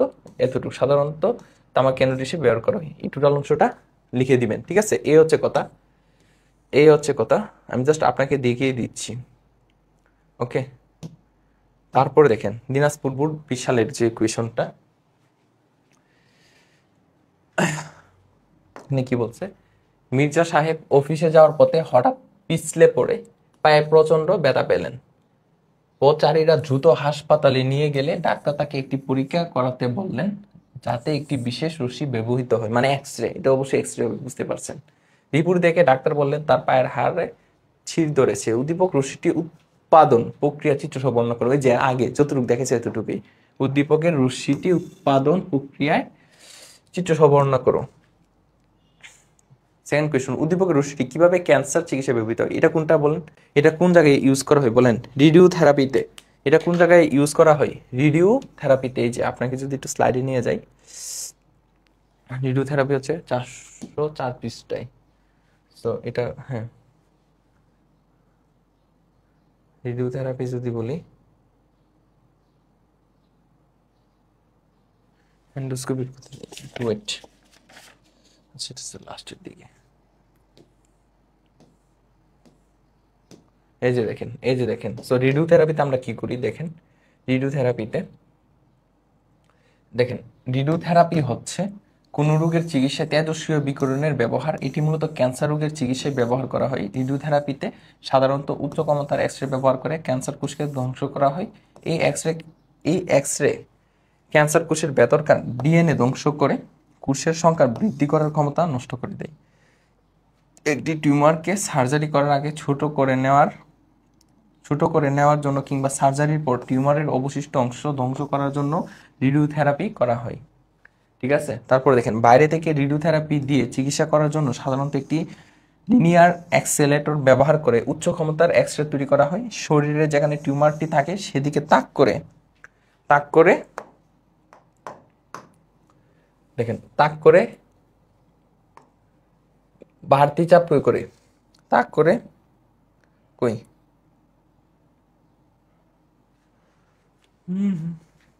আচ্ছা এটা হচ্ছে নিচে, আচ্ছা এই যে এখানে একটু রয়ে গেছে। আচ্ছা, সো হ্যাঁ, উচ্চ ক্ষমতা এক্সরে তৈরি করে শরীরে যেখানে টিউমারটি সেদিকে তাক করে, হ্যাঁ, তেজস্ক্রিয় বিমটি পাঠানো হয়। বিমটি তখন শুধু ক্যান্সার কোষকে ধ্বংস করে দেয় না, তার বিভাজন ক্ষমতা নষ্ট করে দেয়। বিমটি শুধু ক্যান্সার আক্রান্ত জায়গায় পাঠানো সম্ভব হয় না বলে আশেপাশে কিছু সুস্থ কোষ ধ্বংস হয়। কিন্তু এই রেডিওথেরাপি বন্ধ হওয়ার পর সুস্থ কোষগুলো আবার কি হয়ে যায়? সক্রিয় হয়ে উঠতে শুরু করে। জাস্ট এই লাইনগুলো লিখে দিবেন, ঠিক আছে, আর কিছুই না। হ্যাঁ, সো এই গেল কাহিনী, আই থিঙ্ক আপনারা বুঝতে পারছেন। সো তারপরে দেখেন, জনাব মুবিন সাহেব প্রায় বুকে ব্যথা অনুভব করেন। ডাক্তার শরণাপন্ন হলে ডাক্তার তাকে ইসিজি করার পরামর্শ দেন। ডাক্তার ইসিজি রিপোর্ট দেখে আবার ইটিটি করতে বললেন। ঠিক আছে, আপনাকে যখন ইসিজি ইটিটি পড়িয়েছিলাম আপনাকে বলেছি যে অনেক সময় ডাক্তার কি করে, ইসিজি রিপোর্ট দেখে ইটিটি রিপোর্ট মানে ইটিটি করার পরামর্শ দিয়ে থাকে। ঠিক আছে, সো প্রথমত পরীক্ষাটি সম্পাদনের যান্ত্রিক কৌশল ব্যাখ্যা করো। সো ইসিজির যে যান্ত্রিক কৌশলটা, এখানে যদি আমরা যাই, এই যে দেখেন ইসিজি। সো আমরা কতটুকু লিখবো দেখাচ্ছি আবার। দেখেন এই যে এই অংশগুলো লিখবো, যে ইসিজি করতে হলে এই যে দেখেন এগুলো দাগানো আছে, যে আপনি এখান থেকে এতটুকু পর্যন্ত লিখবেন। ঠিক আছে, এই যে এতটুকু পর্যন্ত লিখবেন। সো ইসিজি করতে হলে বৈদ্যুতিক সংকেতগুলো গ্রহণ করার জন্য শরীরের ইলেকট্রোড লাগাতে হয় 2টি হাতে 2টি পায়ে এবং 6টি হৃৎপিণ্ডের অবস্থান সংলগ্ন বুকের উপর লাগানো হয়। ঠিক আছে, হৃৎপিণ্ডের অবস্থান সংলগ্ন বুকের উপর লাগানো হয়। হৃৎপিণ্ডের অবস্থান সংলগ্ন বুকের উপর লাগানো হয়, 2টা হাতে 2টা পায়ে এবং হৃৎপিণ্ডের অবস্থান সংলগ্ন বুকের উপর লাগানো হয়। প্রত্যেকটি ইলেকট্রোড থেকে বৈদ্যুতিক সংকেতকে সংগ্রহ করা হয়। এই সংকেতগুলো যখন ছাপানো হয় তখন সেটিকে ইলেকট্রোকার্ডিওগ্রাম বলে। একজন সুস্থ মানুষের প্রত্যেকটি ইলেকট্রোড থেকে পাওয়া বিদ্যুৎ সংকেতের একটি স্বাভাবিক নকশা থাকে। যদি কোনো মানুষের হৃৎপিণ্ড অস্বাভাবিক অবস্থা তৈরি হয় তখন কি হয়, তৈরি হয়, তখন তার ইলেকট্রোড থেকে পাওয়া সংকেতগুলো স্বাভাবিক নকশা থেকে কি হয়ে যাবে, ভিন্ন হয়ে যাবে। দেন এই চিত্রটা আপনি ড্র করে দিলেন, এই হচ্ছে কাহিনী। তারপরটা দেখেন, বলছে দ্বিতীয়বার পরীক্ষা করার পরামর্শ দানের যৌক্তিকতা বিশ্লেষণ করো। সো সে কি করেছে, ইসিজি রিপোর্ট দেখে আবার ইটিটি করার পরামর্শ দিয়েছে। সো তার কারণ কেন, এই যে দেখেন, কারণটা হচ্ছে এখানে দেখাচ্ছি, এই যে ইটিটি। হ্যাঁ, সো কেন, কারণটা হচ্ছে স্বাভাবিক অবস্থায় হৃৎপিণ্ড থেকে যে বৈদ্যুতিক সংকেত আসে সেখানে অনেক সময় হৃৎপিণ্ডের প্রকৃত অবস্থাটি বোঝা যায় না। রোগ এর কি বলে, রুগীকে বাড়তি শারীরিক পরিশ্রম বা ব্যায়াম করানো হলে হৃৎপিণ্ডের হৃৎপিণ্ডের উপর বাড়তি চাপ পড়ে, তখন হৃৎপিণ্ডের বৈদ্যুতিক সক্রিয়তা এবং স্পন্দনের হার এবং ছন্দময়তা দেখে হৃৎপিণ্ডের করোনারি ধমনীতে আংশিক অবরুদ্ধ অবস্থা থাকলে সেটি অনেক সময় ইটিটি করে শনাক্ত করা যায়। সো ইটিটি করার সময় রুগীকে বাড়তি শারীরিক পরিশ্রম করানোর জন্য স্থির সাইকেল চালাতে হয় কিংবা ট্রেডমিলে হাঁটতে হয়। এগুলো হচ্ছে এমসিকিউর জন্য আসছিল, তাই না? হ্যাঁ, পরীক্ষার সময় সাইকেলের চাকার গতি ধীরে ধীরে বাড়ানো হয় কিংবা ট্রেডমিলের ঢাল বাড়ানো হয়, এবং এই বাড়তি পরিশ্রমের কারণে রুগীর হৃৎপিণ্ড কি রকম প্রতিক্রিয়া করে সেটি দেখার জন্য ইসিজি রেকর্ড করা হয়। সাধারণত একজন ডাক্তার সার্বক্ষণিকভাবে রোগীর অবস্থা পর্যবেক্ষণ করতে থাকেন।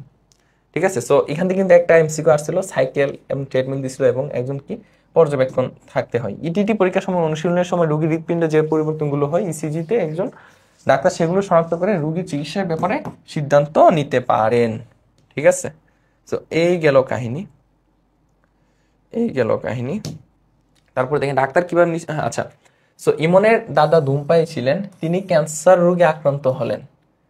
দাদার অসুস্থতার খবর পেয়ে ইমন দাদাকে দেখতে যাওয়ার সময় সড়ক দুর্ঘটনায় আহত হয়ে ডাক্তারের নিকট গেলেন, মানে মরার উপরে মরা। ঠিক আছে, ডাক্তার পরীক্ষা করে নিশ্চিত হন তার পায়ের হাড় ভেঙে গেছে। এদিকে ইমনের দাদাকে ডাক্তার পরামর্শ দিলেন রেডিওথেরাপি নিতে। সো ডাক্তার কিভাবে নিশ্চিত হলেন ইমনের হাড় ভেঙে গিয়েছে, কিভাবে নিশ্চিত হলেন, এক্সরের মাধ্যমে, তাই না? সো এই চ্যাপ্টার এক্সরের মাধ্যমে দেন হচ্ছে, বাকি এক্সরের যে কাজগুলা এগুলা ভালো মতো পড়বেন। সো এইগুলা যে টপিকগুলা ইসিজি, ইটিটি, রেডিওথেরাপি, এগুলা থেকে কিন্তু সিকিউ চলে আসে। ঠিক আছে, যদি আসে এই চ্যাপ্টার থেকে, আর বাকিগুলো অবশ্যই এক্সরে, এগুলো থেকে কিন্তু সিকিউ আসে। সো আপনি দেখতে পাচ্ছেন, সো এই চ্যাপ্টার যেগুলো, এগুলো তো ম্যাথ নাই, বুঝতে পারতেছেন। এগুলো হচ্ছে এরকম ভাবে যে চ্যাপ্টারের ম্যাথ নাই, এগুলো হচ্ছে যদি আপনাকে বইয়ের স্লাইডের মাধ্যমে দেখায় দিই যে এই জায়গা থেকে এরকম আসে, এটা বেশি ভালো হয়। সেজন্য আমি আগে বইটা দেখাই আর কি। ওকে, দেন হচ্ছে যে পার্থক্যগুলো এগুলো পড়বেন, ইসিজি, ইটিটি, এগুলার যে পার্থক্য, একটা যে পার্থক্য, ঠিক আছে, এগুলা পড়বেন, তাহলেই হয়ে যাবে। এক্সরে, ইসিজির পার্থক্য কিংবা তাদের ইয়েগুলা, তারপর সিটি স্ক্যান, এমআরআই, এগুলার পার্থক্য, এগুলা পড়বেন। ঠিক আছে, সো এই হচ্ছে কথা। সো আজকে এই পর্যন্তই থাকুক নাকি? সবাই বাইরের জন্য দোয়া করবেন। ঠিক আছে, এই যে কুমিল্লা থেকে আইসা আপনাদের জন্য ক্লাস রেকর্ড করা, বুঝছেন, অনেক কষ্ট হয়ে যায়। যাই হোক, সবাই বাইরের জন্য দোয়া করবেন, আমি আপনাদের জন্য দোয়া করি, এক্সামটা ভালো মতো শেষ করেন। ঠিক আছে, ইনশাল্লাহ আপনাদের সবার জন্য দোয়া রইল, বাইরের জন্য দোয়া করবেন। সবাই ভালো থাকবেন, সুস্থ থাকবেন। আসসালামু আলাইকুম।